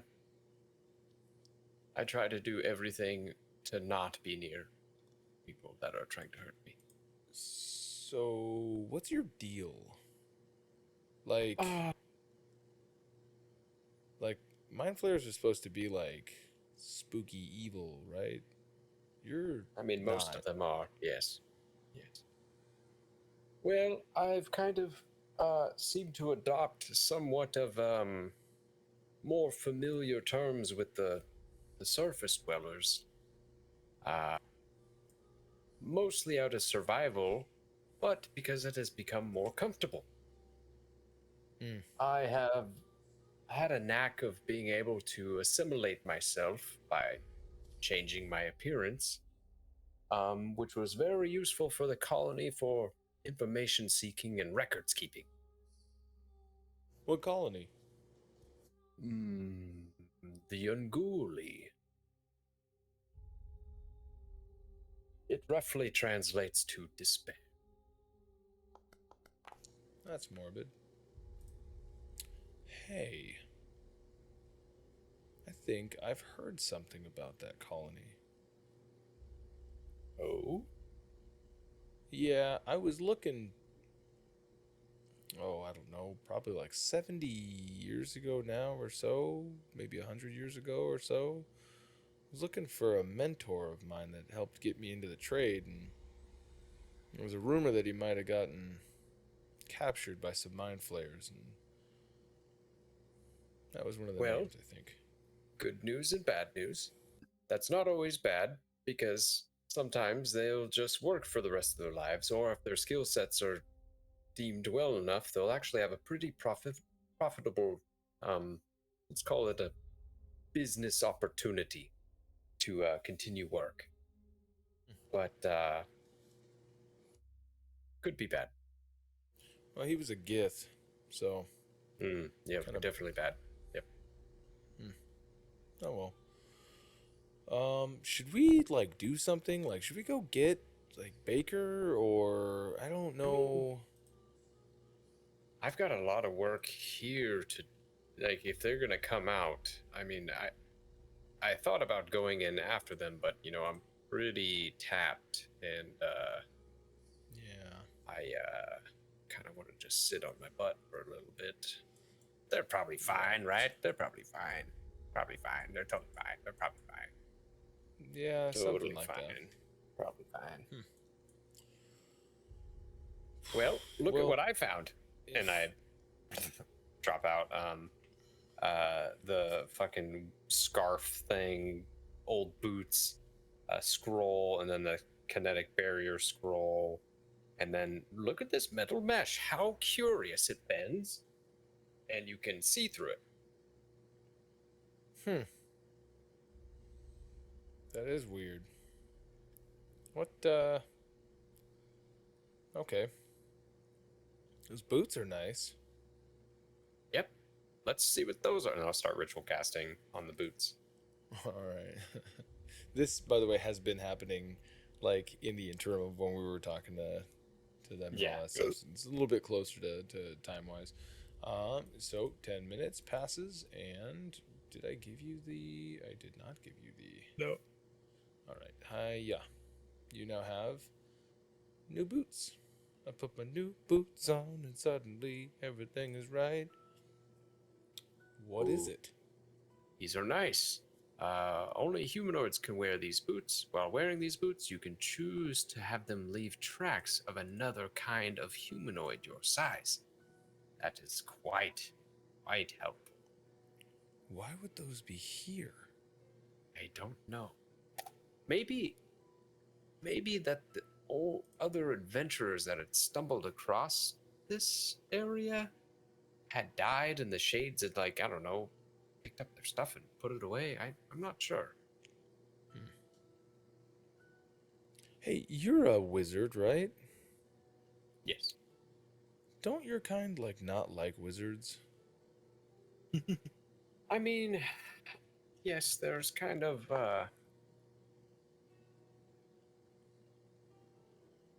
everyone thinks they've invented the first spell of everything. Does that make Right. sense? Because Sure. not everyone knows everything, and to be confronted with your life's work, like, oh, I made this incredible show of light that burned everything in a 30-foot radius. They're like, no, that's normal. Frank did that like 2 years ago. You're nothing. It kind of, you get upset with each other. And then the egos and information hoarding, you know, it gets pretty Hey, muddy. What do you get of this? and she points to her neck, and you see the slightest little glow of a little keyhole at the base of her neck. An invisible, like you don't see anything else, just this little light keyhole.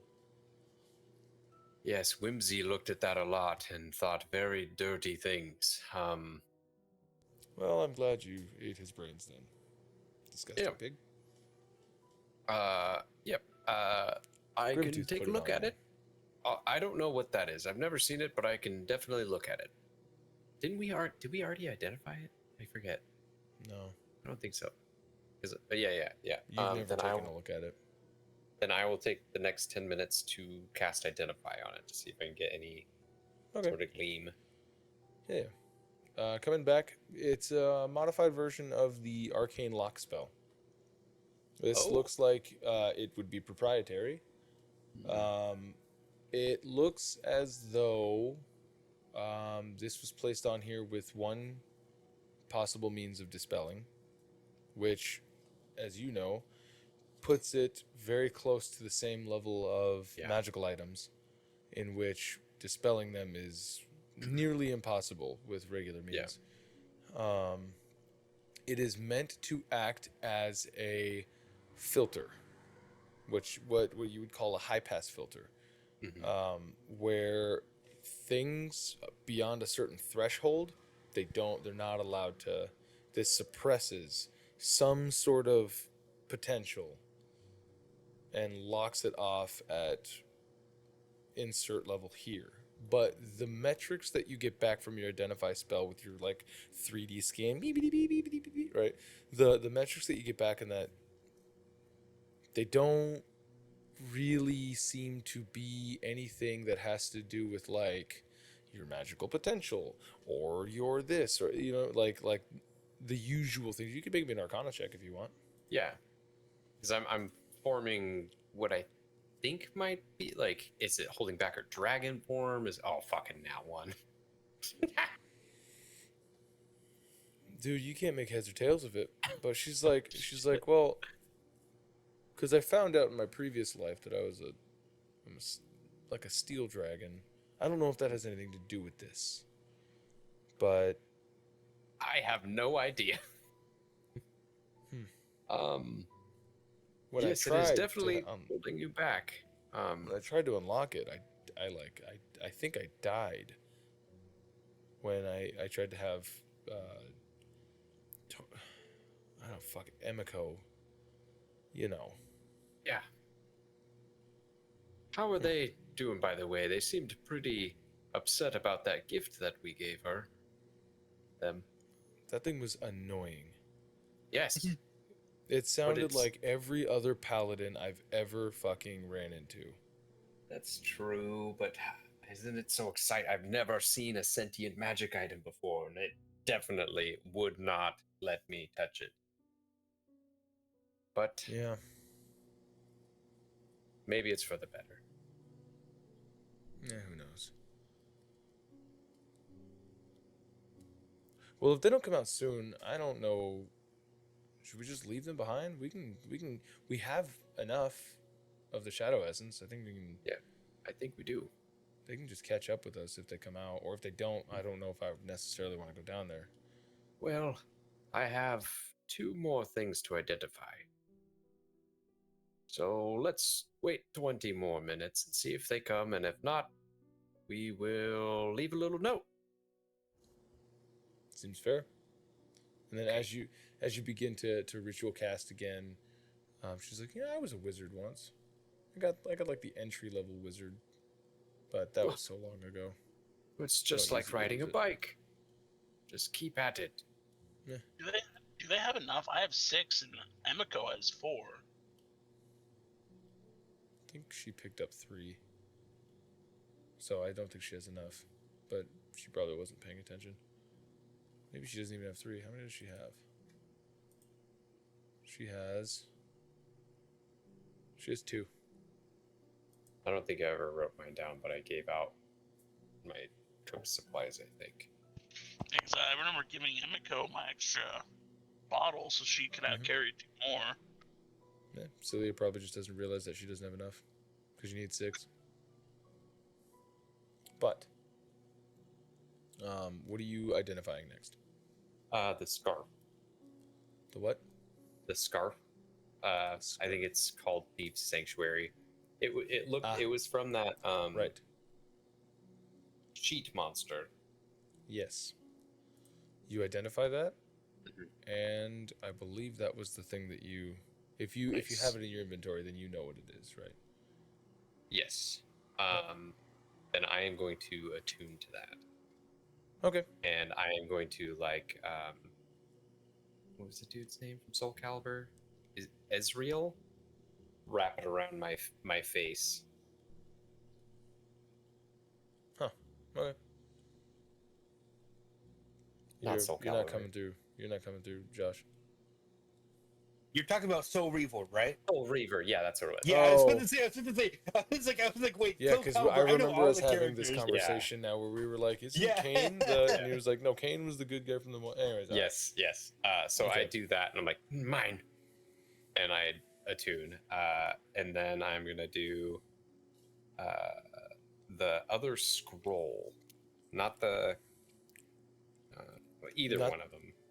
Do you want to do Because the there first was- one that you've got or the second one that you got? The first one before the one that I picked up this session. Right. Okay. I don't know what that one. Yeah. Right. So picking up that one, yada yada yada. You do your thing. That one is a fun one, kind of. You get a penis. Oh yeah. Oh. You now have the scroll, and then you can look up that scroll. I think I put that. Oh, cool. Yeah. Okay. Yeah. Yeah. That's so sick. So you get that. You take a look at it, and this scroll is very interesting. This is not necessarily a very common spell. No. Not a lot of people, considering that it's named, right? Yeah. But not a lot of people take up this spell because for whatever reason, like I don't know, man. It's just not a common spell. Yeah, it's kind of like an espionage spell. Very much so. Very, very much so. And most mages either take I'm going to live forever spells or maximum output spells. This is not necessarily one of those. Could be useful. Awesome. As you wrap that up, Fayte, Emiko, Tomoe, Fayte, Tomato Tomboy. You guys have been walking enough to where you find yourself coming to a switchback. In order to go down the switchback to then start heading back the other way, you have to climb down a slight cliff ledge that's about 15 feet down. Would you like to? Switchbacks are pretty. Yeah. All right. Both of you give me an athletics check, please.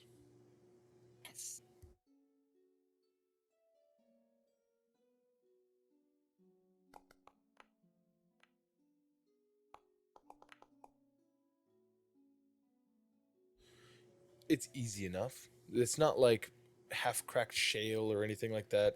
This is very sturdy mountainous terrain. You climb down, you get to the bottom, and just off the side of this ledge, you notice worked into the stone is a half-round like doorway.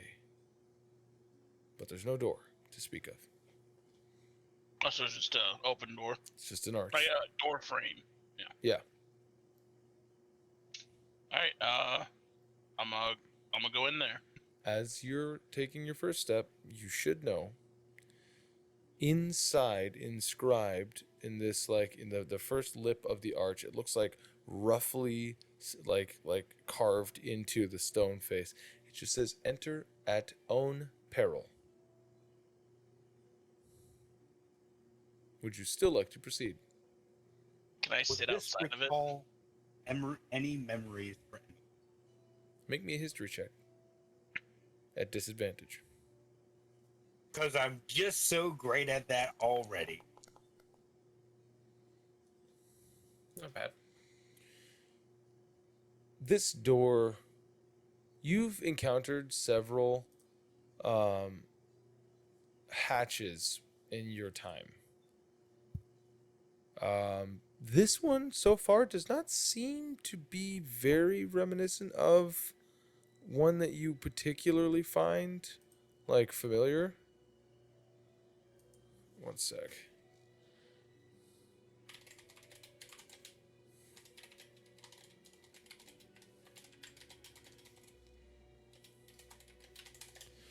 All right. So, even though you've gone through 7 or 8, Emiko has. Tomoe has never gone through one of these. She was not alive around this time. But Emiko has gone through about 7 or 8 of these hatches now, and they ranged everywhere from a standing door that was literally like perpendicular to the ground to a trapdoor, a couple of cellar doors. There was one that was like just a round like sewer grate. You do remember vaguely encountering a square trapdoor style, but when you traversed it, you don't remember ever descending down a mountain.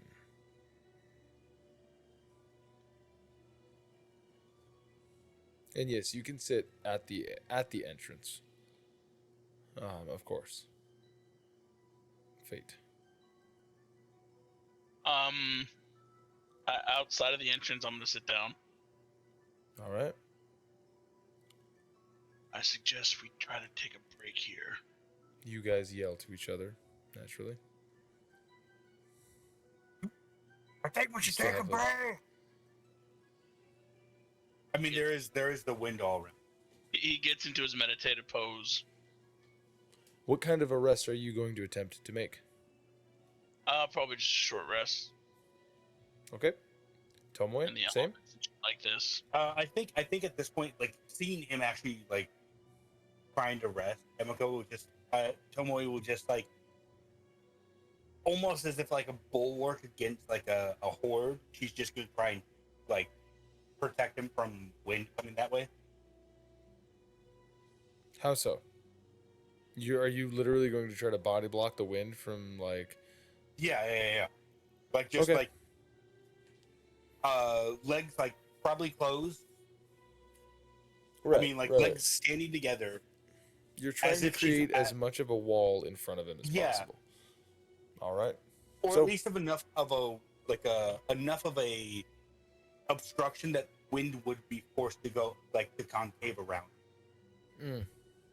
Okay. like wind tunnel thing. But yeah, All right. You guys begin to do that. So as he's sitting down, he's gonna Mhm. pull out the battle axe and just kind of hold in his lap, and like Okay. start running his hands all around it to get the feel of it. The battle axe. Wait, the not the sentient one, right? No, I picked up a battle axe. Where? From the centaur. Right. Right, you did. Okay. This axe has a very broad head on it. It's long, I mean. It's not like a great axe usually here looks like a big like pendulum head, right? This is one-sided and it has a really long one. The like the handle or haft or whatever you want to call it goes up and then actually curls over the top of where the actual haft itself like ends, and it looks to be fitted like sleeved over it.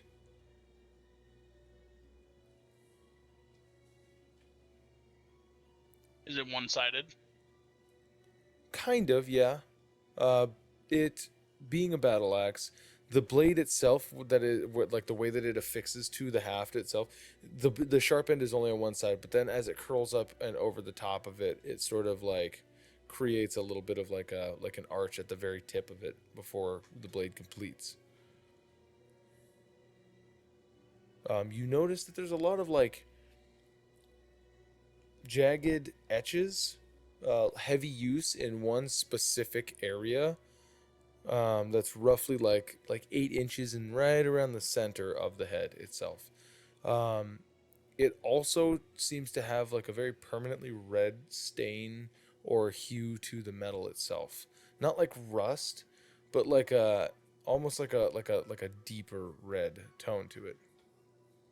The wood itself feels warm to the touch as you hold it, despite the wind and everything else like that.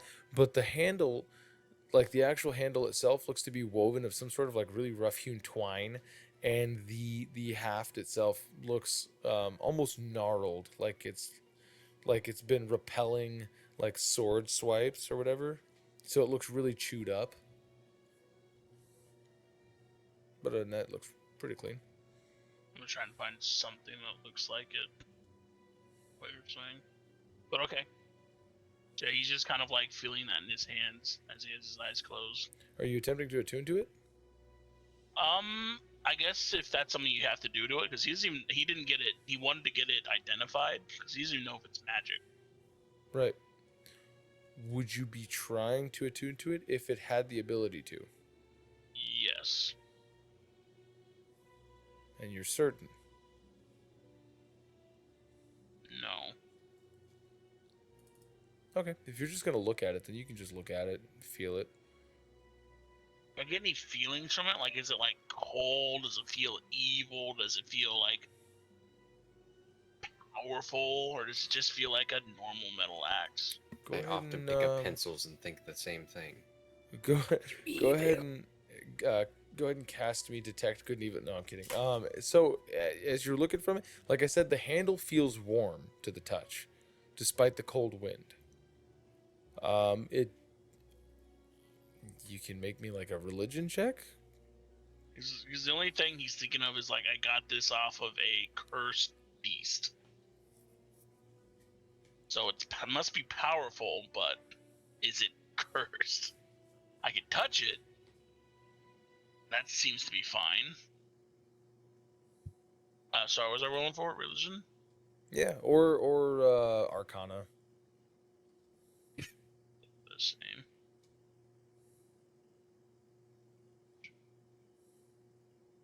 Yeah, same. Okay. Which one are you rolling? Arcana. Arcana? 'Cause that's what Looking he's at trying this to figure thing, out.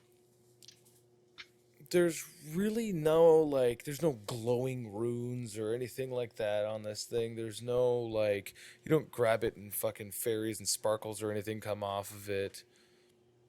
But who knows, man? You're not really reading the vibe check right.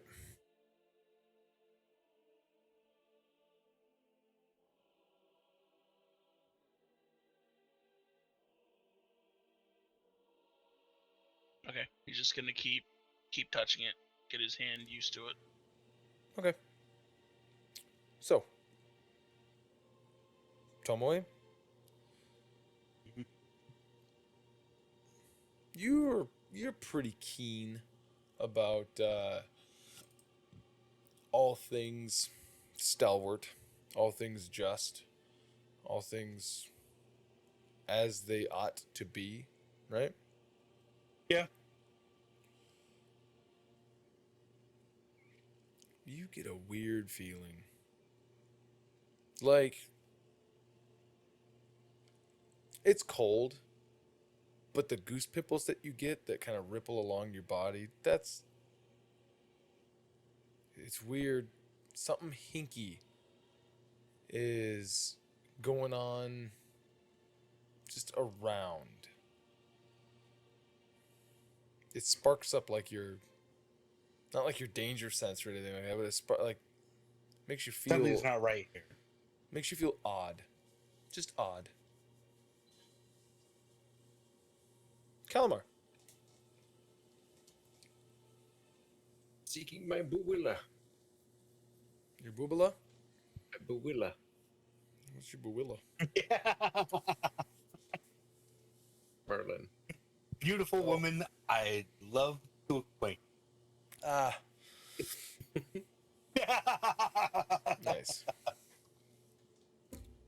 Whoops, sorry.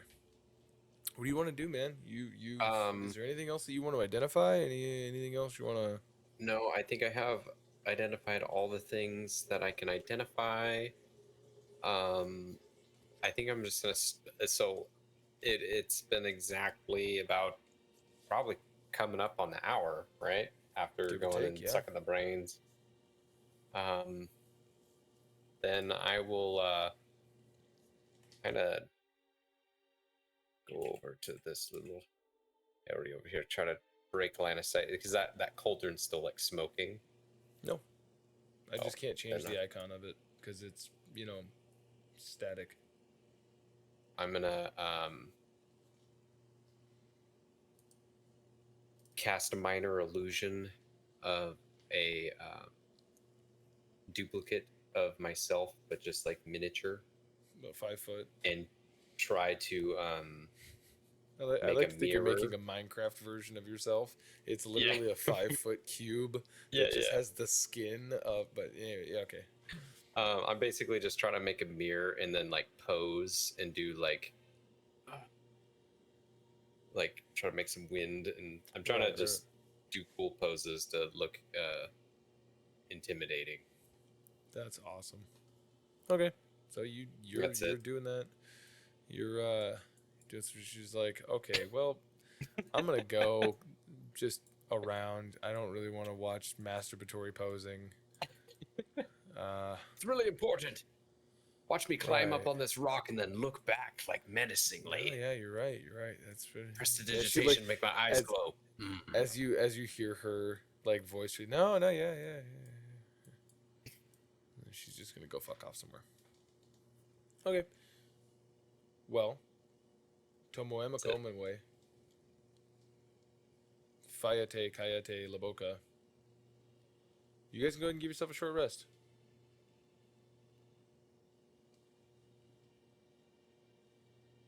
As you guys sit there, it's not comfortable.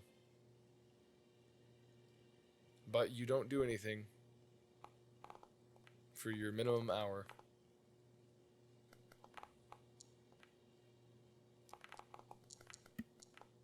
And you guys somehow feel revitalized whilst on the side of a mountain with the wind blowing at your face and sides.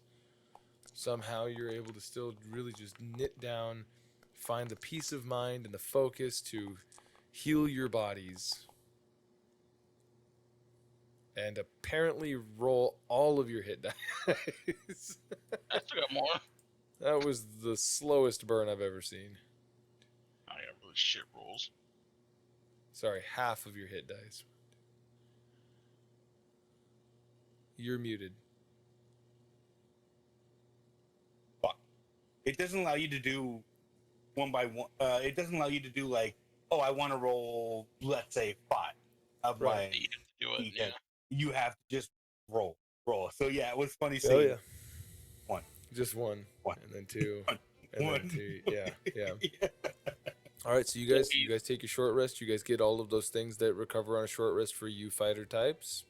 And So he's gonna stand okay. and put the axe horizontal across the small of his back. Okay. You ready? I'm ready. You know, the He's path gonna- does continue if you wish, but if you're I gonna thought go this was inside, the only way. I know I said like right at the bottom this of was it, like a door. inlaid Yeah. in. Yeah, the path can continue if you want to. Son of a bitch. Yeah, was it? Would you like to? You were specifically looking for a place to Mhm. rest. No. Fuck it. We spent all that time. I'd recommend that we go in here. At least it will keep us hopefully out of the cold.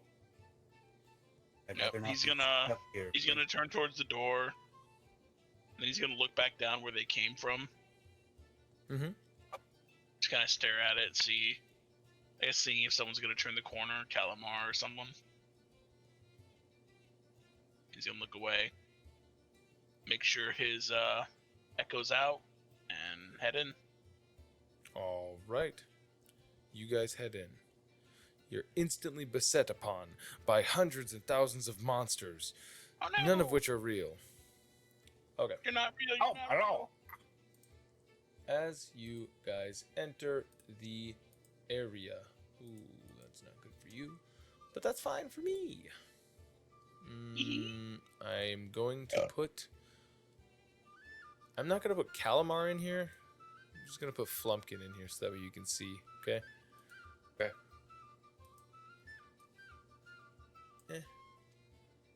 And you enter. When you come in, I don't have any you vision. It's pitch fucking black. you smell. Say nothing. When you come in, you smell immediate like heat. You know the kind of smell that smells smelly, anchovies. You know the like the kind of like heat that like feels like it's gonna burn your nostrils, right? Yeah. There you go. There you go, Calamar. You see nothing. It's oppressive. You hear like just like a breath over a jug, like the as the fucking wind covers over the door. Coming in, you're in this big open chamber with these jagged looking, like the walls here are very well with those of you with night vision or dark vision see like multicolored, like multi-shaded. They look very much like this may be at one point in time some sort of like a mining operation that is maybe still going, maybe not. You got a big open cavern, and then to the south you have hey Tomoe, can you see Fayte? I can't see jack shit. Right. That's really weird. Cause I think Fayte can see you. Yeah, I Oh. can see everything. Okay, one sec here, bud. Before you start going off all crazy like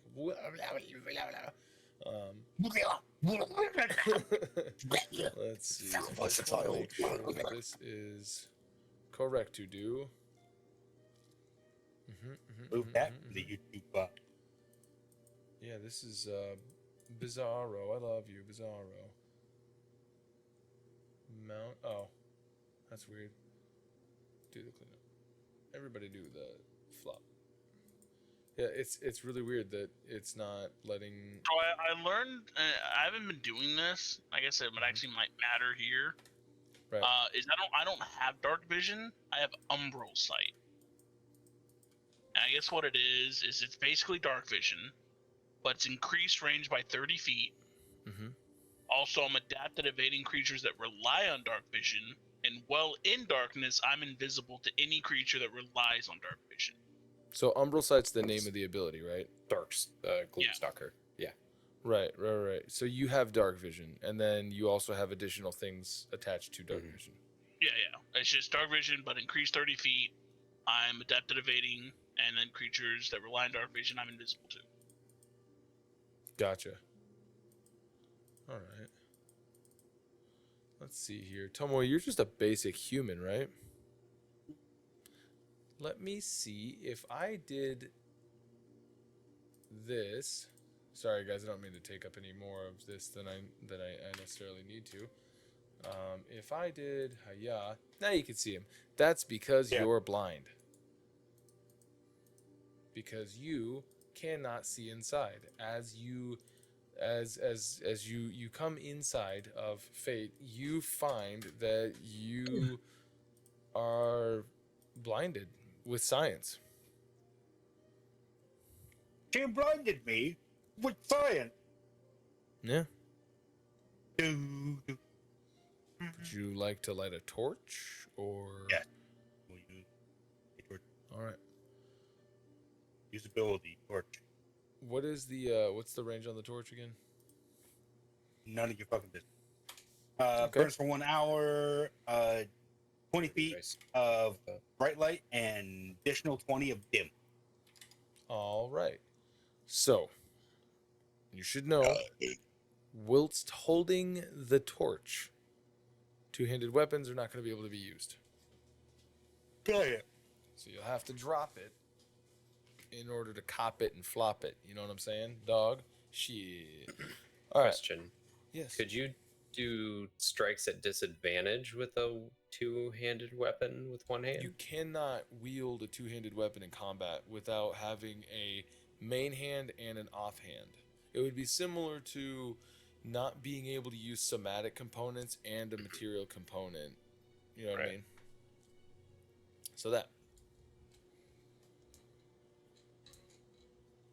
So, now you enter. The heat is so oppressive that you immediately find yourself starting to get that sweat line at your hairline. And you would all hear this deep rumbling churning voice. I smell you, thief. I can feel your air. Show yourselves.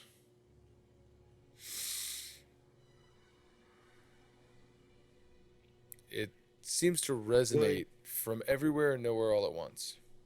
Would Tomoe know these are the effects of a red dragon making his lair? You can roll me an Arcana check.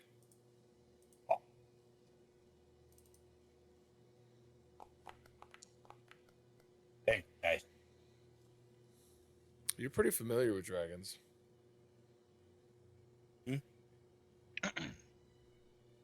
It sounds like another. Kuchibo was a red dragon. It sounds like another sapient creatures in here. They're talking. At least that's a good sign.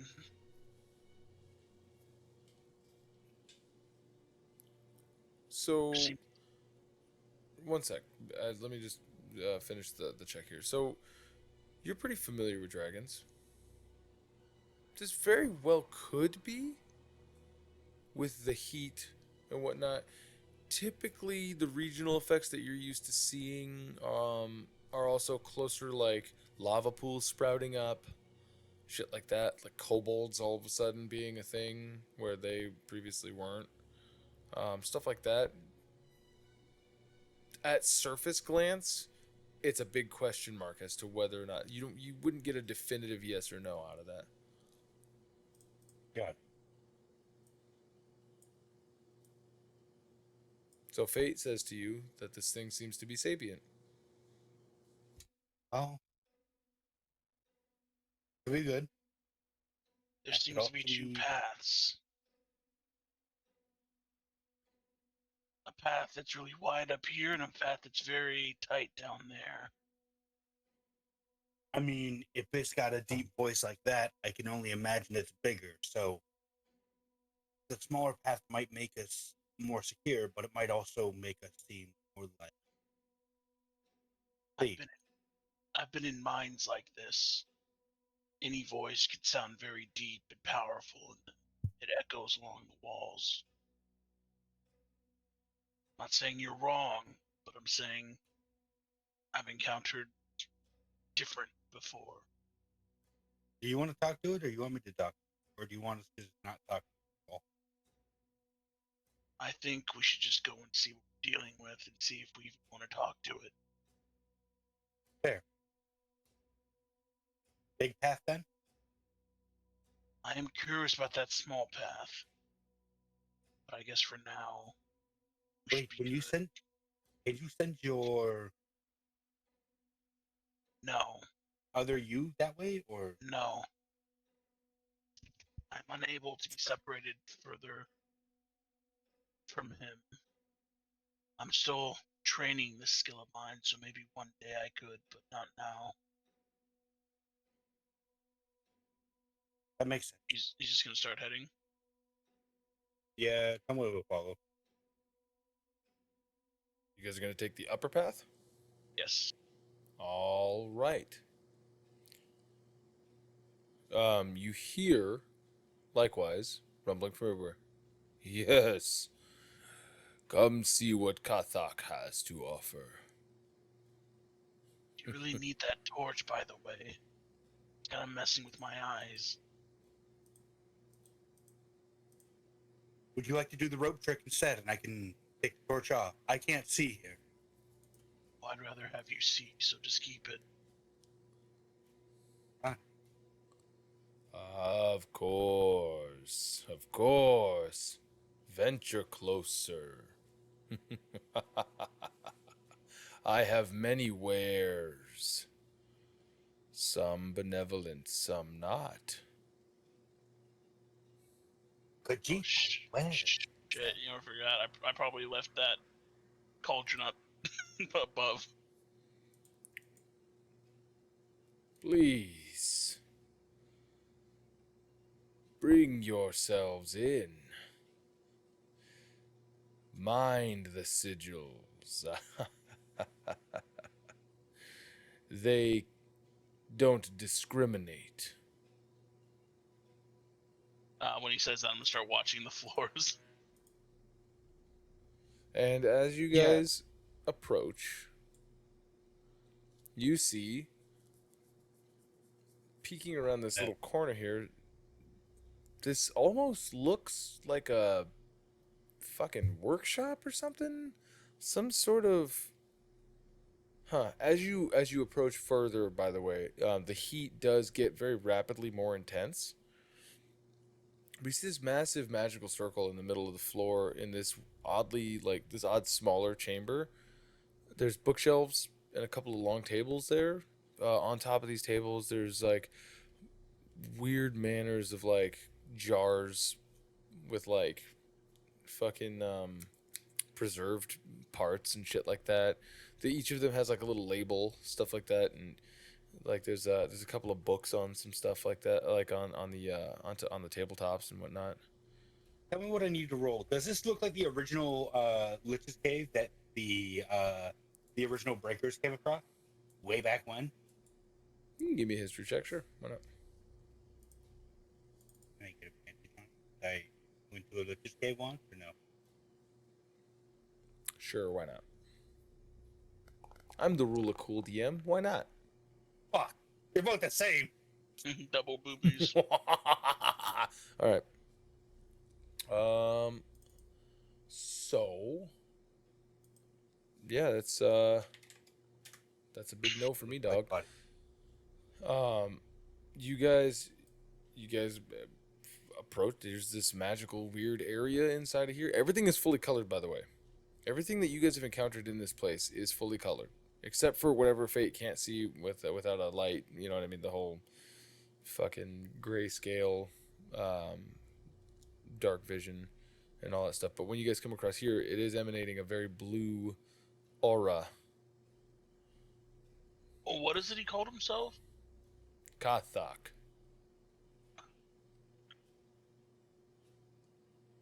Trepidatious are we. Ah. Kathak, is it? My name is Fiat. Fayte. Fiate, Kayate, La Boca. Stop. Yeah, Just- Fuckers call me it so much. ah, Fayte. What a This- twist. Just like This is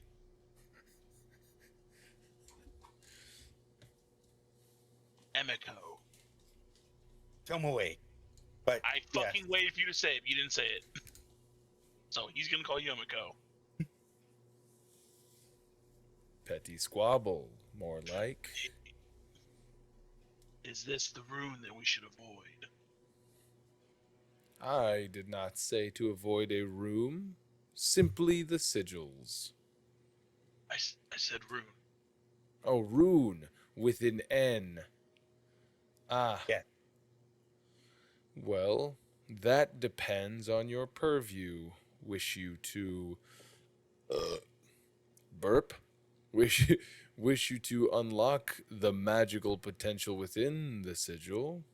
You would not want to. Or you would want to. Wish you to avoid it. You would not want to. That So- depends on you.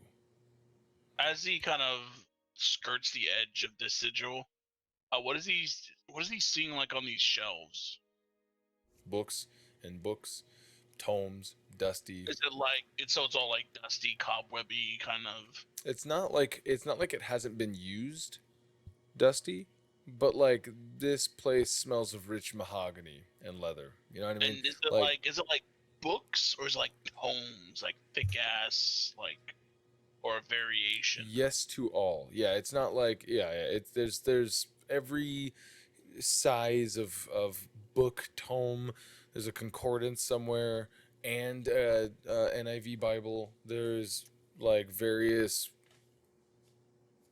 um, material components of like jars with, like I said, with like preserved things inside, like eyeballs, shrunken heads, bat wings. None of these things have like labels or anything on them. You seem to have a large selection of wares and baubles, books here. Do they interest you? Again, you can't see anybody. Now, I am not of this world. A great many things interest me. Interesting. What world are you from? I'm from the astral plane. Ah, yes. I have been once or twice. Oh, Is that true? How have you ended up on this plane? I go where I please. Have you heard of the Hylicon Consortium? I cannot say that I have. How long you've been on this plane? If I may ask you questions. If not, feel free to ask your own. I have been on this plane since time immemorial to someone of your age. Even my age. How do you keep life?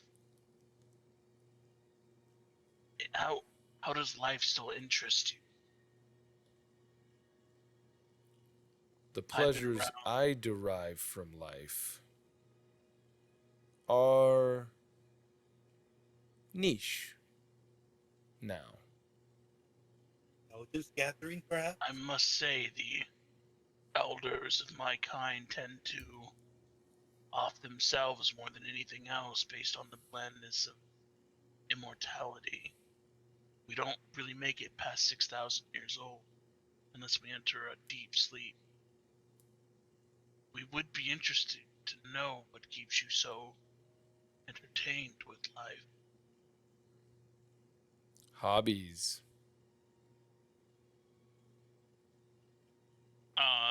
Looking at the table, is this a table in front of him? Yeah. No, that's a bookshelf. Oh, this is also a bookshelf. So there's a bookshelf here, there's a bookshelf here, and there's a table and Oh, those a are table. tables. I thought those were the tops of bookshelves. May I ask what type of creature you are? What type of being? What race? This that spends its time around the plains. One sec.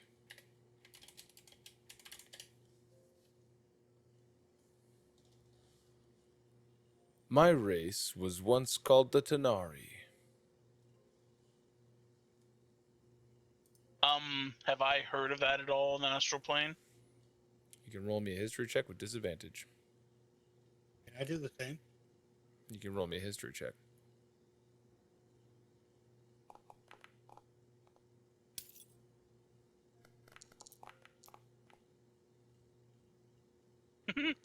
Nah, man. None of that makes any sense to either of you. I've never heard of this Denari. Kathak. Nor should you have. My kind are shunned throughout all of the multi-planes of existence. May I ask why? It sounds quite Lonely? Contrary. We are plenty. Hmm. But off-putting to certain sensibilities. Is that why you keep yourself hidden? I am not hidden. I am simply speaking through that which I own. Yes, I've seen magic users do the same with their familiars.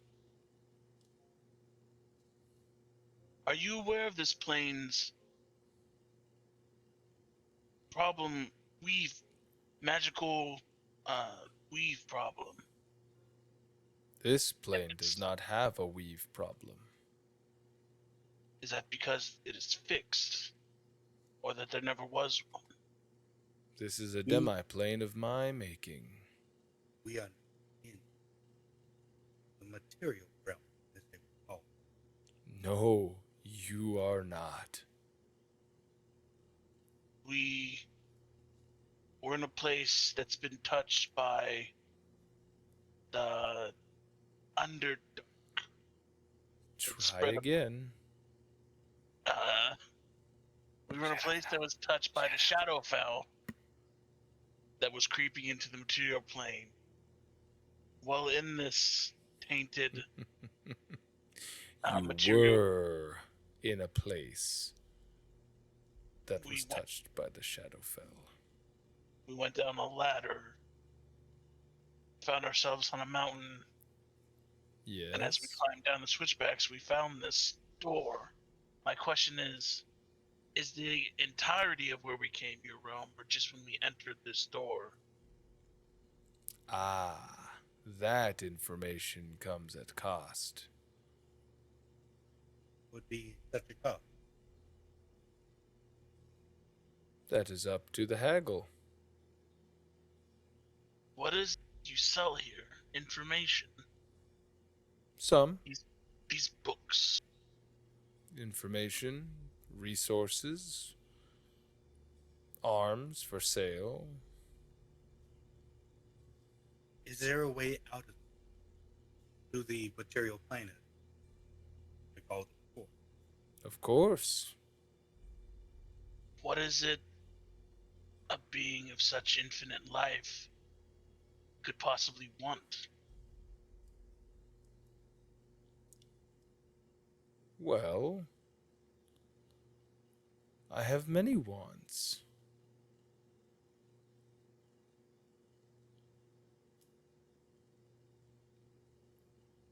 I would only be able to express those wants as a rolling ball of snow down a snowy slope. Does it gain or lose snow? And if that slope were infinite, would it ever stop gaining? That is how my wants are.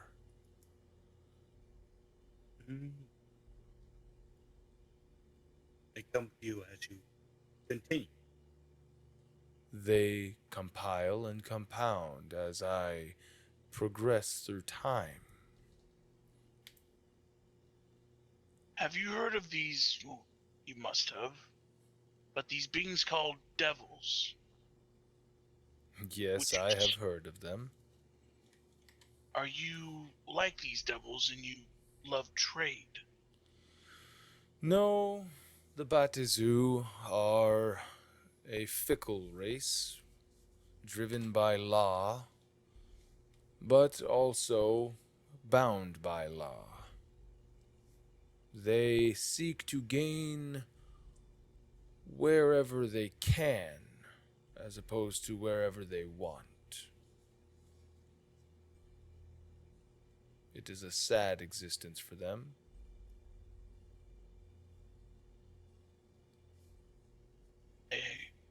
That is the first time I've had it explained to me in that way of the demon, of the devil kind. Quite the same, I might remark.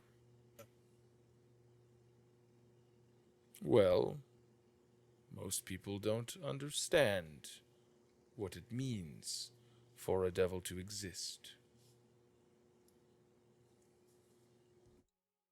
Okay, so you could say you're a type of peddler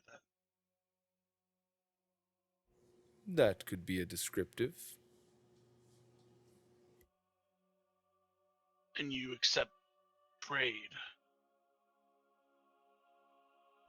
or money.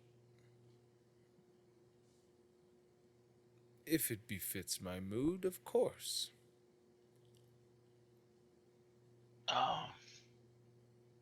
We have a party back in the material plane.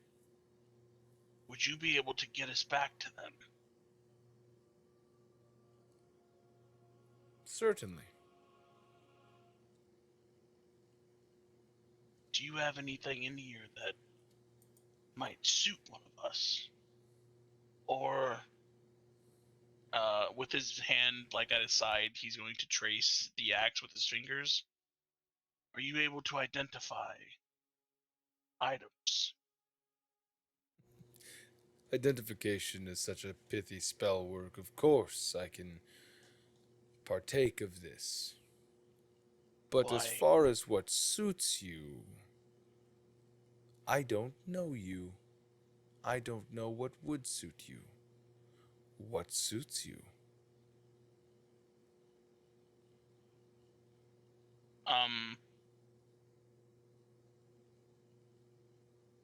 We primarily used martial weapons. Sword, Would halberd. The arm. I would you believe like that's us- what these.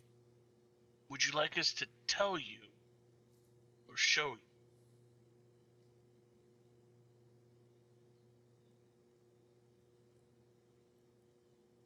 That is an intriguing question. One that might be seen as a slight. That's not what I meant. When I was growing up, I didn't know. My family only allows us to train in things that suit us. And in order to figure that out, we're put through trials and tests on what we're good at and what we're bad at. Mm. I showed no connection to this we. But I did have a very special talent of, well, he kind of looks back to around Emiko at his echo. I do have a Yes, the special talent. construct. I can feel its force. So I was only trained in this. I'm not very smart, but I'm very strong. I don't have much of memory, but I instinctually know martial prowess through any weapon I touch. I can show you my strengths and my weaknesses through a demonstration, either with my echo to show you how I move, what I'm good and bad at. That's what we did for the elders who were thousands of years old in my tribe, you could say. But if just telling you that I am a fighter with rage qualities and a finance for two-handed heavy weapons, if that will suffice. I am able to work with whatever I am provided. If you say that you are proficient at arms and the ability to manipulate your time potential, as it would seem that construct is behind you, that is very interesting. You should know, you are not the only one who has walked through that doorway with that particular natural talent.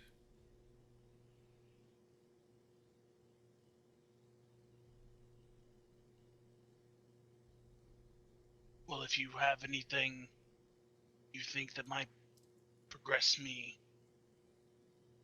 I would be honored to at least gaze upon it and possibly trade.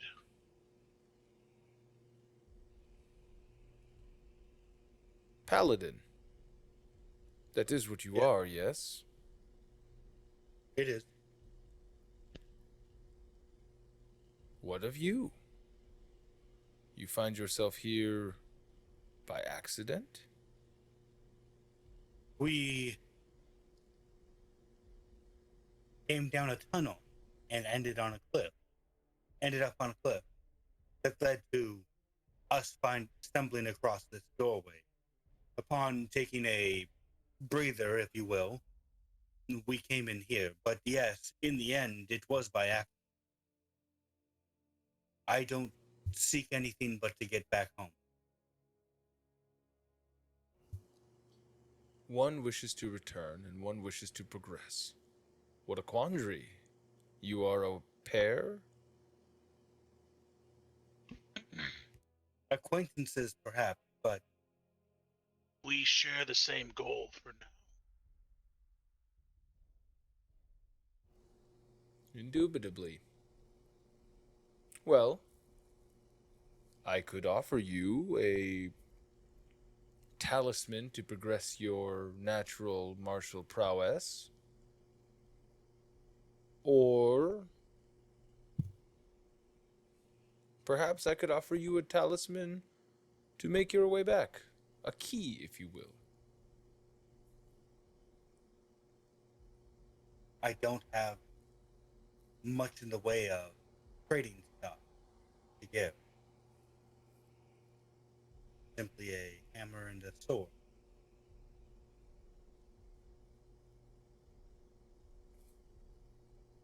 What of the metaphysical?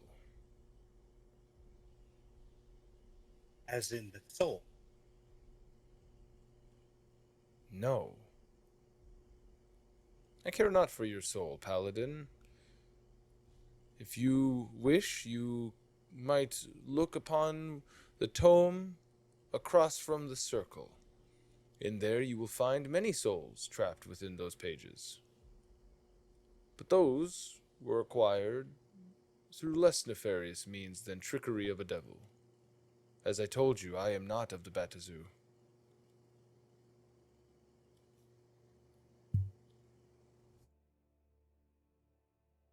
Then would you care to elaborate further on what you mean by metaphysical? Well, if the only thing you have to offer is a sword and a hammer, what goods would you have that would get you what you ask? If you don't have physical trade, then something non-physical.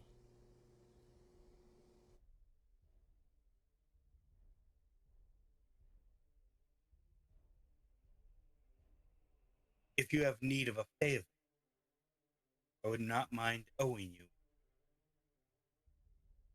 Aside from that,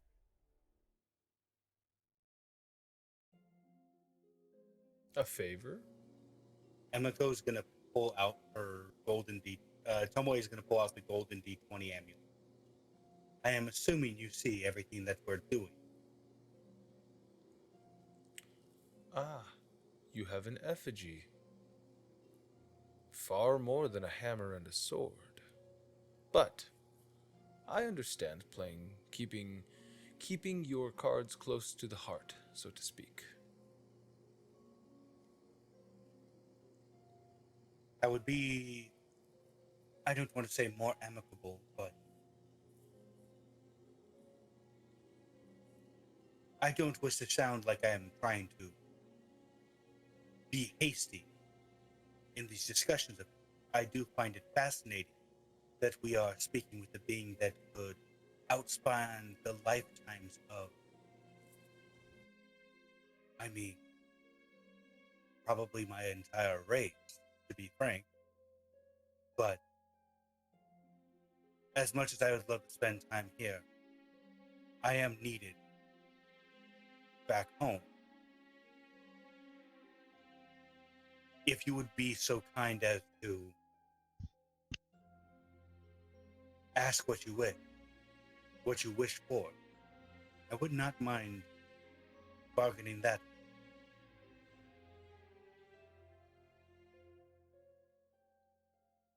I'm not A very wish. good at guessing games. I will keen you into insight. When you have amassed the wants of someone such as I, who lives beyond the written memory of any of the races that currently reside on the material plane, your wishes are an ethereal thing. I have not one thing that I want for, but I want. Now, fighter, Fayte.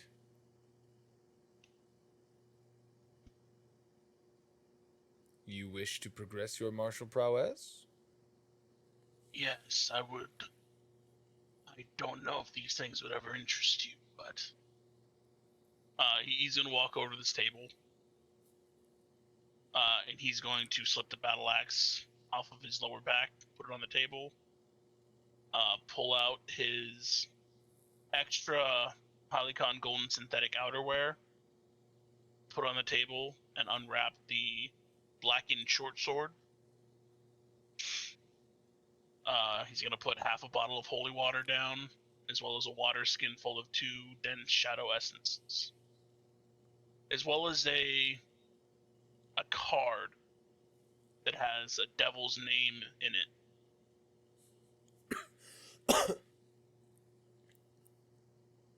You lay out the items. I'm not sure what these are. He points to the battle axe and the short sword. This holy water, though, was blessed by one of the holy people of the material realm. This flask is full of dense shadow essence we got from killing Shadowfell abominations. And this card I got from a devil, which if you call upon, supposed to materialize the devil to make a deal. Yes, I can smell the necromantic energy off of the shadow stuffs, as well as the blade. The Devil's Calling card is very interesting. Although, I think you might be better suited for that. It was to be a gift from my family. See, we've never dealt with devils before, and they seem very powerful to me. Then you ought to see that they get it. But I also would like if I could open up communications with you and my family. A being such as yourself would greatly intrigue the leader of my organization, increase my father's standing. and what is the name of this leader? The current Dynath Sepsis of the Halicon Consortium is named Corvus Invictus, Corvus Invictus.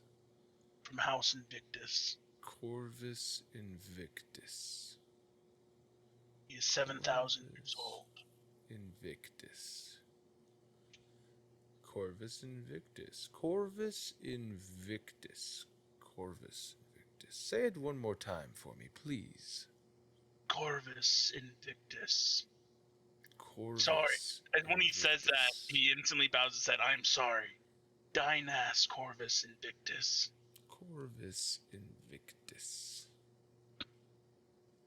He repeats that several times. Corvus Invictus. I will allow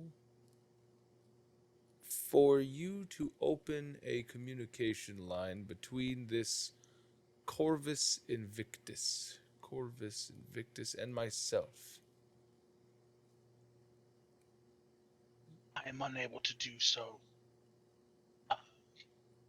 Thrak, I'm sorry. We do not have that kind of technology to do that. Kathak. Kathak. Yes. One more time. Make sure you have it. Kathak. Kathak. There is power in a name. Did you know that? I only know that if I mispronounce names of the other houses, that it is very big. Oh, yes. Insult. Many of my people, we are very particular about names. It makes sense. You see, you have a name that is very unique. Not Fayte, but the way you say it, the way you inflect it. It is almost like a fingerprint.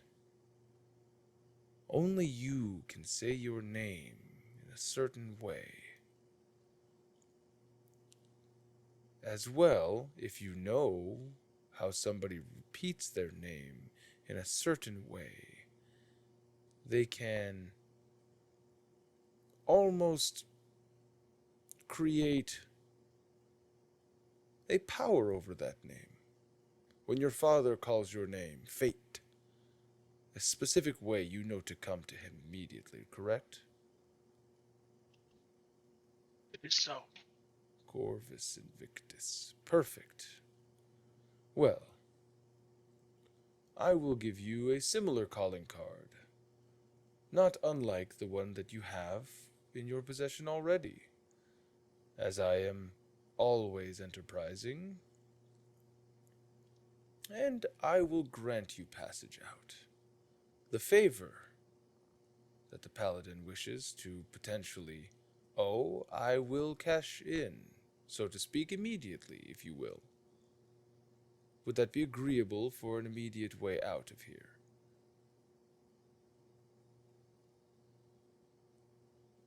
Yeah. Excellent. I will provide you with a talisman, Paladin. Do not wear this talisman. Bring it with you, back to the material plane. And I wish for you to hang it on a tree. A tree that has been scorched with earth's fire.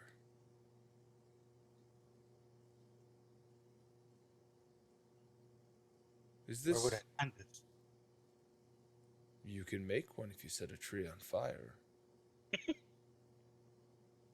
Or if you find one that has been set ablaze. It matters not. Simply hang the talisman off of a tree that has been scorched with earth's fire, and consider the favor paid.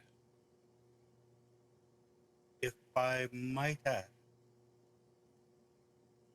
will there be any residual effect from Oh, of course. There will be flashes of light and sparkles all over. No, there will be no residual effects. Is this agreeable? Yeah, I can do that. Then, you swear it? I sweareth upon my soul that this will be done. That is overdramatic and not necessary, but a promise is a promise. And you would see in the middle of that circle, chicking, chicking, you would see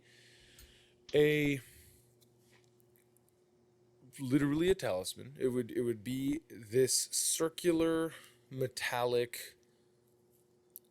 bit on the end of a chain. The chain is like roughly about 18 inches long. Shrink onto the ground. Likewise, you would see another one that looks very similarly to that. Well, there is the calling card, the one not on the chain, and there is the favor, the one on the chain. So, you wish to progress your mortal prowess, correct? I believe. Now you are muted. Now you are not. Yes. Back. Kathak, that is right. Kathak, Kathak, Kathak. Okay. In return, your payment would be what suits you as payment for such a boon, if you will.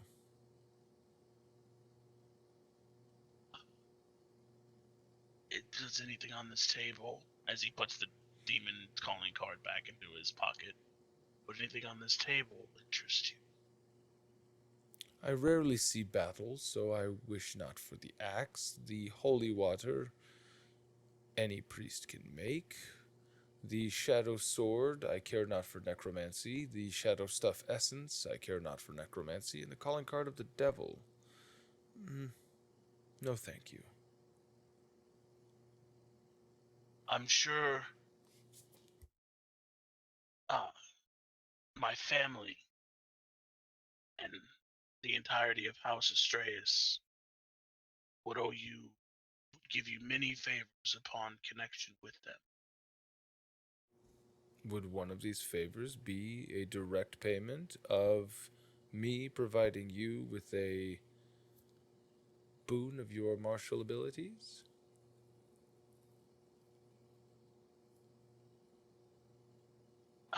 Yes. I'm sure just having any kind of connection with you.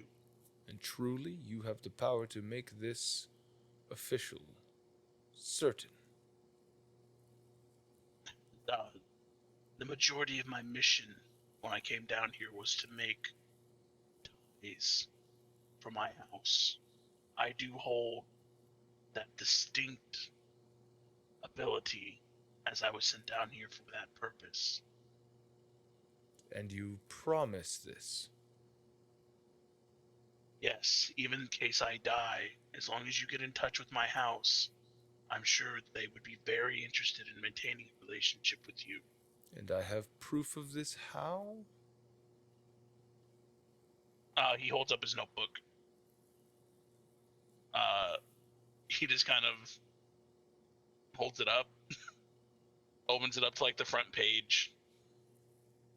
And the front page would basically have his House Astraeus. And it's basically his mission log, which would be Right. like what pretty much my main goal was. Right. To find out what happened to Weave, to make connections down here that would benefit my house. It'd be signed by Elder Arcturus Astraeus, and say House of Arcturus Astraeus. And at the very bottom, it would say sign off on Medina Sepsis Corvus Invictus, kind of like a stamp. But yeah, because he's down here to benefit his house.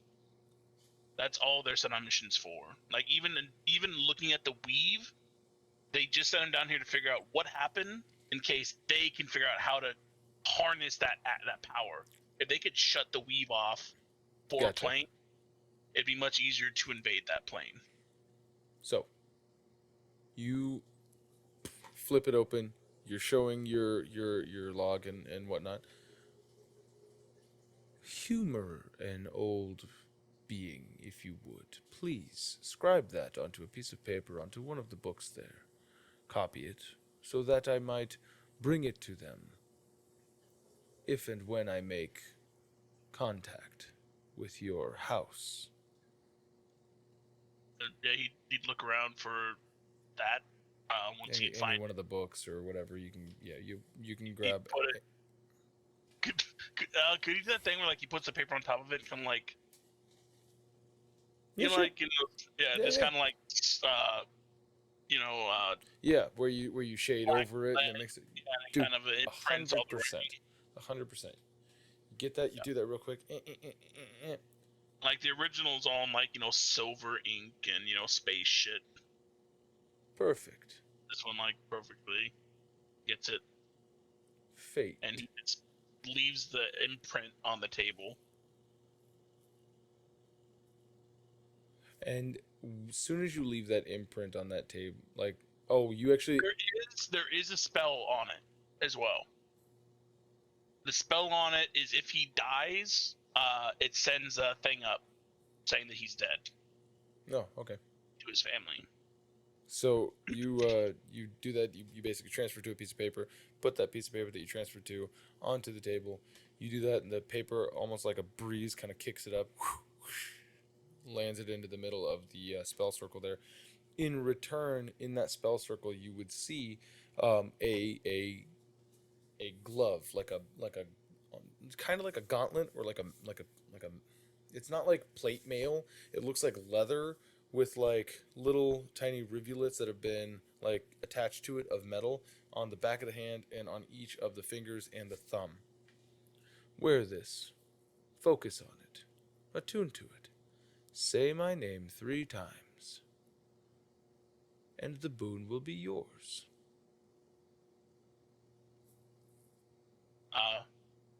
Could he get it now? You said not to enter the circle. I don't know. What do you do? You guys haven't picked up any of your other stuff? May we enter the circle to grab those? Clever. And you see the blue lights kind of dim down a bit. It should be safe now.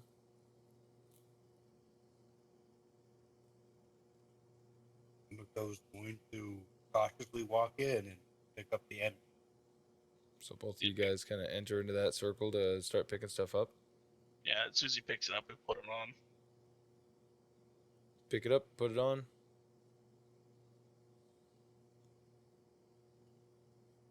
Nothing happens.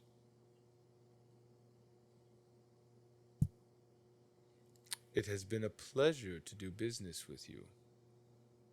It has been a huge honor meeting Kathak. Yes. I hope of a very long relationship between you and House Astreus. My father would very much like to meet.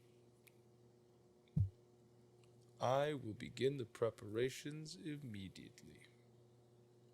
Thank you. Thank you. He does a little half bow.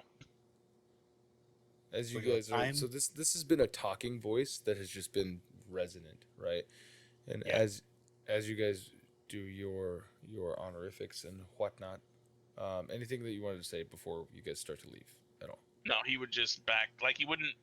He'd do the whole king thing where he just back up, Mm-hmm. and then as soon as the turn happened, that's when he would turn away. Okay.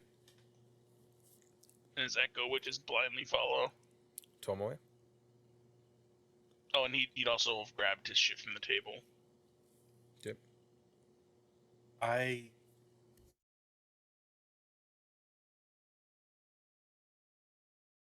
thank you for that. It's beyond comprehension to understand how long one can live, and to think that someone has lived longer than perhaps even the plane have existed is immeasurable to be granted with such a presence. I thank you for the experience. Of course. Imagine in your head, in passing, how much does the oceans of the world weigh? When you can understand that amount, you will have achieved immortality. Think on I don't it. wish Remember it. Dwell on it. before I go. I don't seek to perturb you with my question. And I'm sure that in the expanse of time that you live, this moment is but a grain of sand on a desert. But what is it like living this long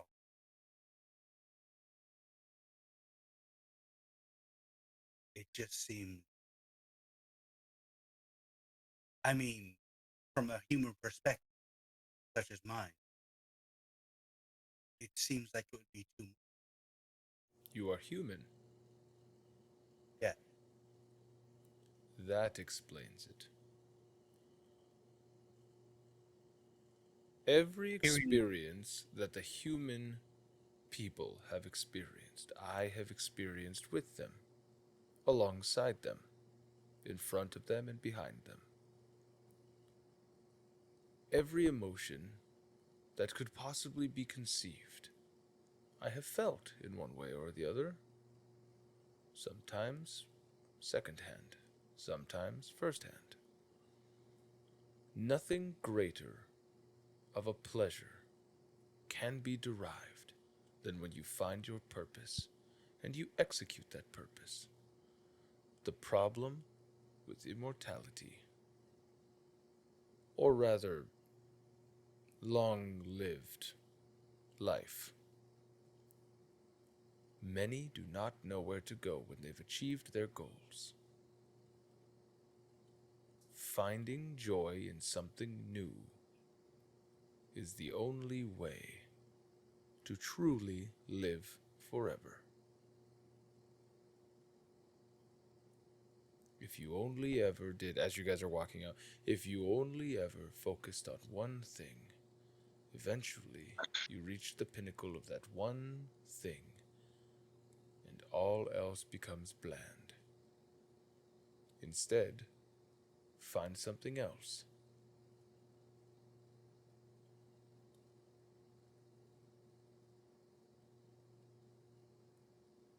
Good day, you two. I hope that our paths cross again. I would be honored to show you a simple life of human in my village at some. Until that day, it was more than honorable to be in your presence.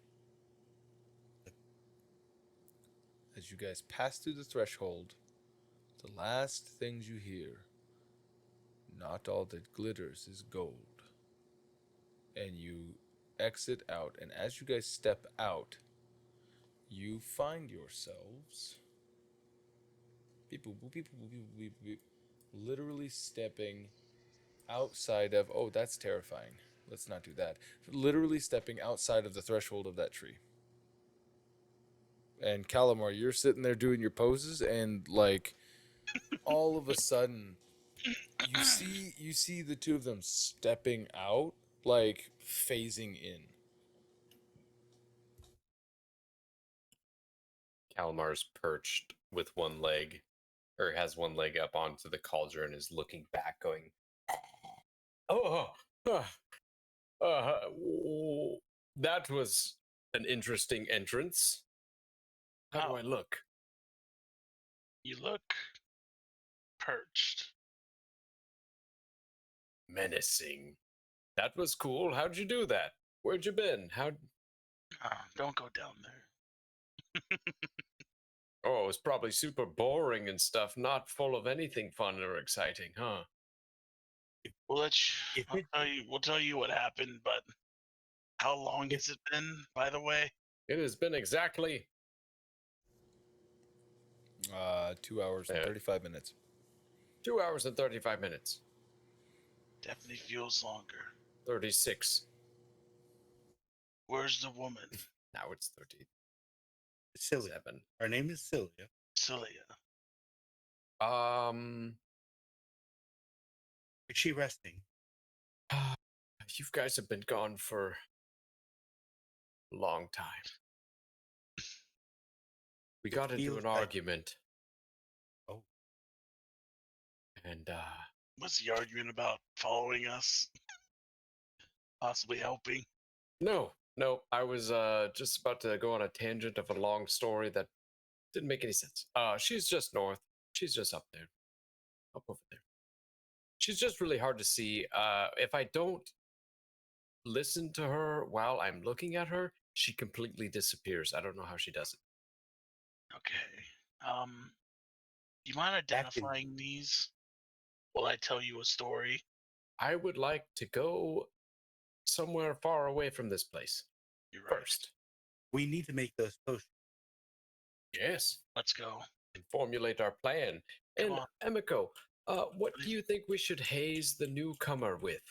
It's kind of like a tradition You are that moving we. Flumpkin and Owlin at the same time, Yeah. but they are way away from you. Oh, weird. Yeah, Oh, yeah. shit. Every time that you moved, I just saw I them. didn't know that. sprint I'm not. I across don't the have both of screen. them highlighted. I know. Oh, We've I ran guess into this before. Oh but, yeah, I'm doing. Yeah, Owlin too. So we are going to head back to Timothy. Timothy. I'm just gonna get rid of these fucking things. Yeah. It's because it's controlled by you, and so it's like, okay. Everything. So you guys regroup. Point of just note. There is a Wimsy body. Did you guys want to leave the Wimsy body in the brazier? I got it. Oh, Is it not burned? we'll get. It No, we wasn't- don't want it to start wasn't the whole turned fucking on. thing over again. Wait, that was a giant tree. Right? What? That tree is a giant tree. Yes, the one that you guys stepped out of. Yeah, it's basically Deku tree. I can put him in my bag. Our water Does it will speak just to me? get whimsy essence. Does it speak to me as I approach? The Deku tree. It says that it has been corrupted by a virus and that you have to go inside and kill the virus. There's sculptulas everywhere. Do you God, those are feel the like worst. you want to Good carry thing I've got Z targeting. We're good to go. go for it, but I still think we should just burn it. Burn it Give me as the body. in our friend and companion. Hmm. I don't want to know what this environment will do to his body, It's better to leave and that's not the him. memory. It's just a thing now. You have it covered. Bye bye. Jesus Christ. Okay, yeah, if his body's there, he's going to get his flint and tinder out and light that brazier. Oh, you're gonna start the whole thing over. All right, have fun. They're all dead. Okay. Wait, why don't we move him to the tree Why? so I can light the tree up and fulfill Why my do you want to light the tree up? so I can fulfill my duty? I He don't said understand. he said to hang the amulet from a tree that has been struck by the earth's by the plane's fire. brother. I mean, that was to get us out. We're out. Yeah. Maybe we should save it for when we're lost again. Like, where do you think the amulet's gonna take us? No, Wow. it's just supposed to. It's just supposed to. It's just supposed to be a thing I do after we got out. That's what he said. Oh, he just wanted you to do it? Are there any like low hanging branches on the tree? On that tree? No. I mean, you do have this tree up here, that you guys already set on fire. Just hang it from that. Okay, Just yeah. I throw it mean, out there. he didn't say that it has to be lit on fire and then put the. Yeah, so Just has to have been scorched by earth flame. I mean. Oh well, they're all gone. Emiko's just gonna take the torch that she had, like over Cinder's body. Just Cinder? oh, god damn it! You guys see back. a relatively well-built golden human person looking I'm in back, full baby. paladin armor. His eyes open up. He's like, I have to find him. And then he gets up and leaves. Oh fuck! You're What am going I to put the doing torch here? over Wimsy's body? Yeah, In the brazier or out of the brazier? in the brazier. Okay. It was an honor fighting. You're not just a thing. Free. And then just like maybe like start burning the brazier itself, and then like put the torch up on.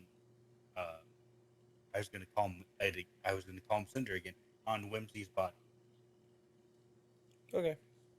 Yeah, you do that. You throw the torch. And then she'll make up to the tree.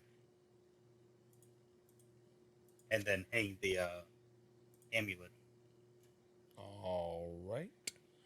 You do that. And you hang the amulet. The light that begins to come off of the brazier lights in a familiar way as to when you guys first arrived. Round You hear 3, the baby. whisperings of the tortured souls. We leave. Bye bye. Yeah, and Fucking told ya. like And one last you hang time. the amulet as you take off. Yeah. You hear out loud, "Thank you for keeping your part of the bargain." Ha ha ha ha ha ha ha. It was an honor. Puppy. I hope we meet before I expire. And you guys make your way to the north. Okay. With that, we will end there. Oh, Damn. Congratulations. Yeah. Well, this Dick has been Wolf. highly productive. And also, executive producer Dick Wolf.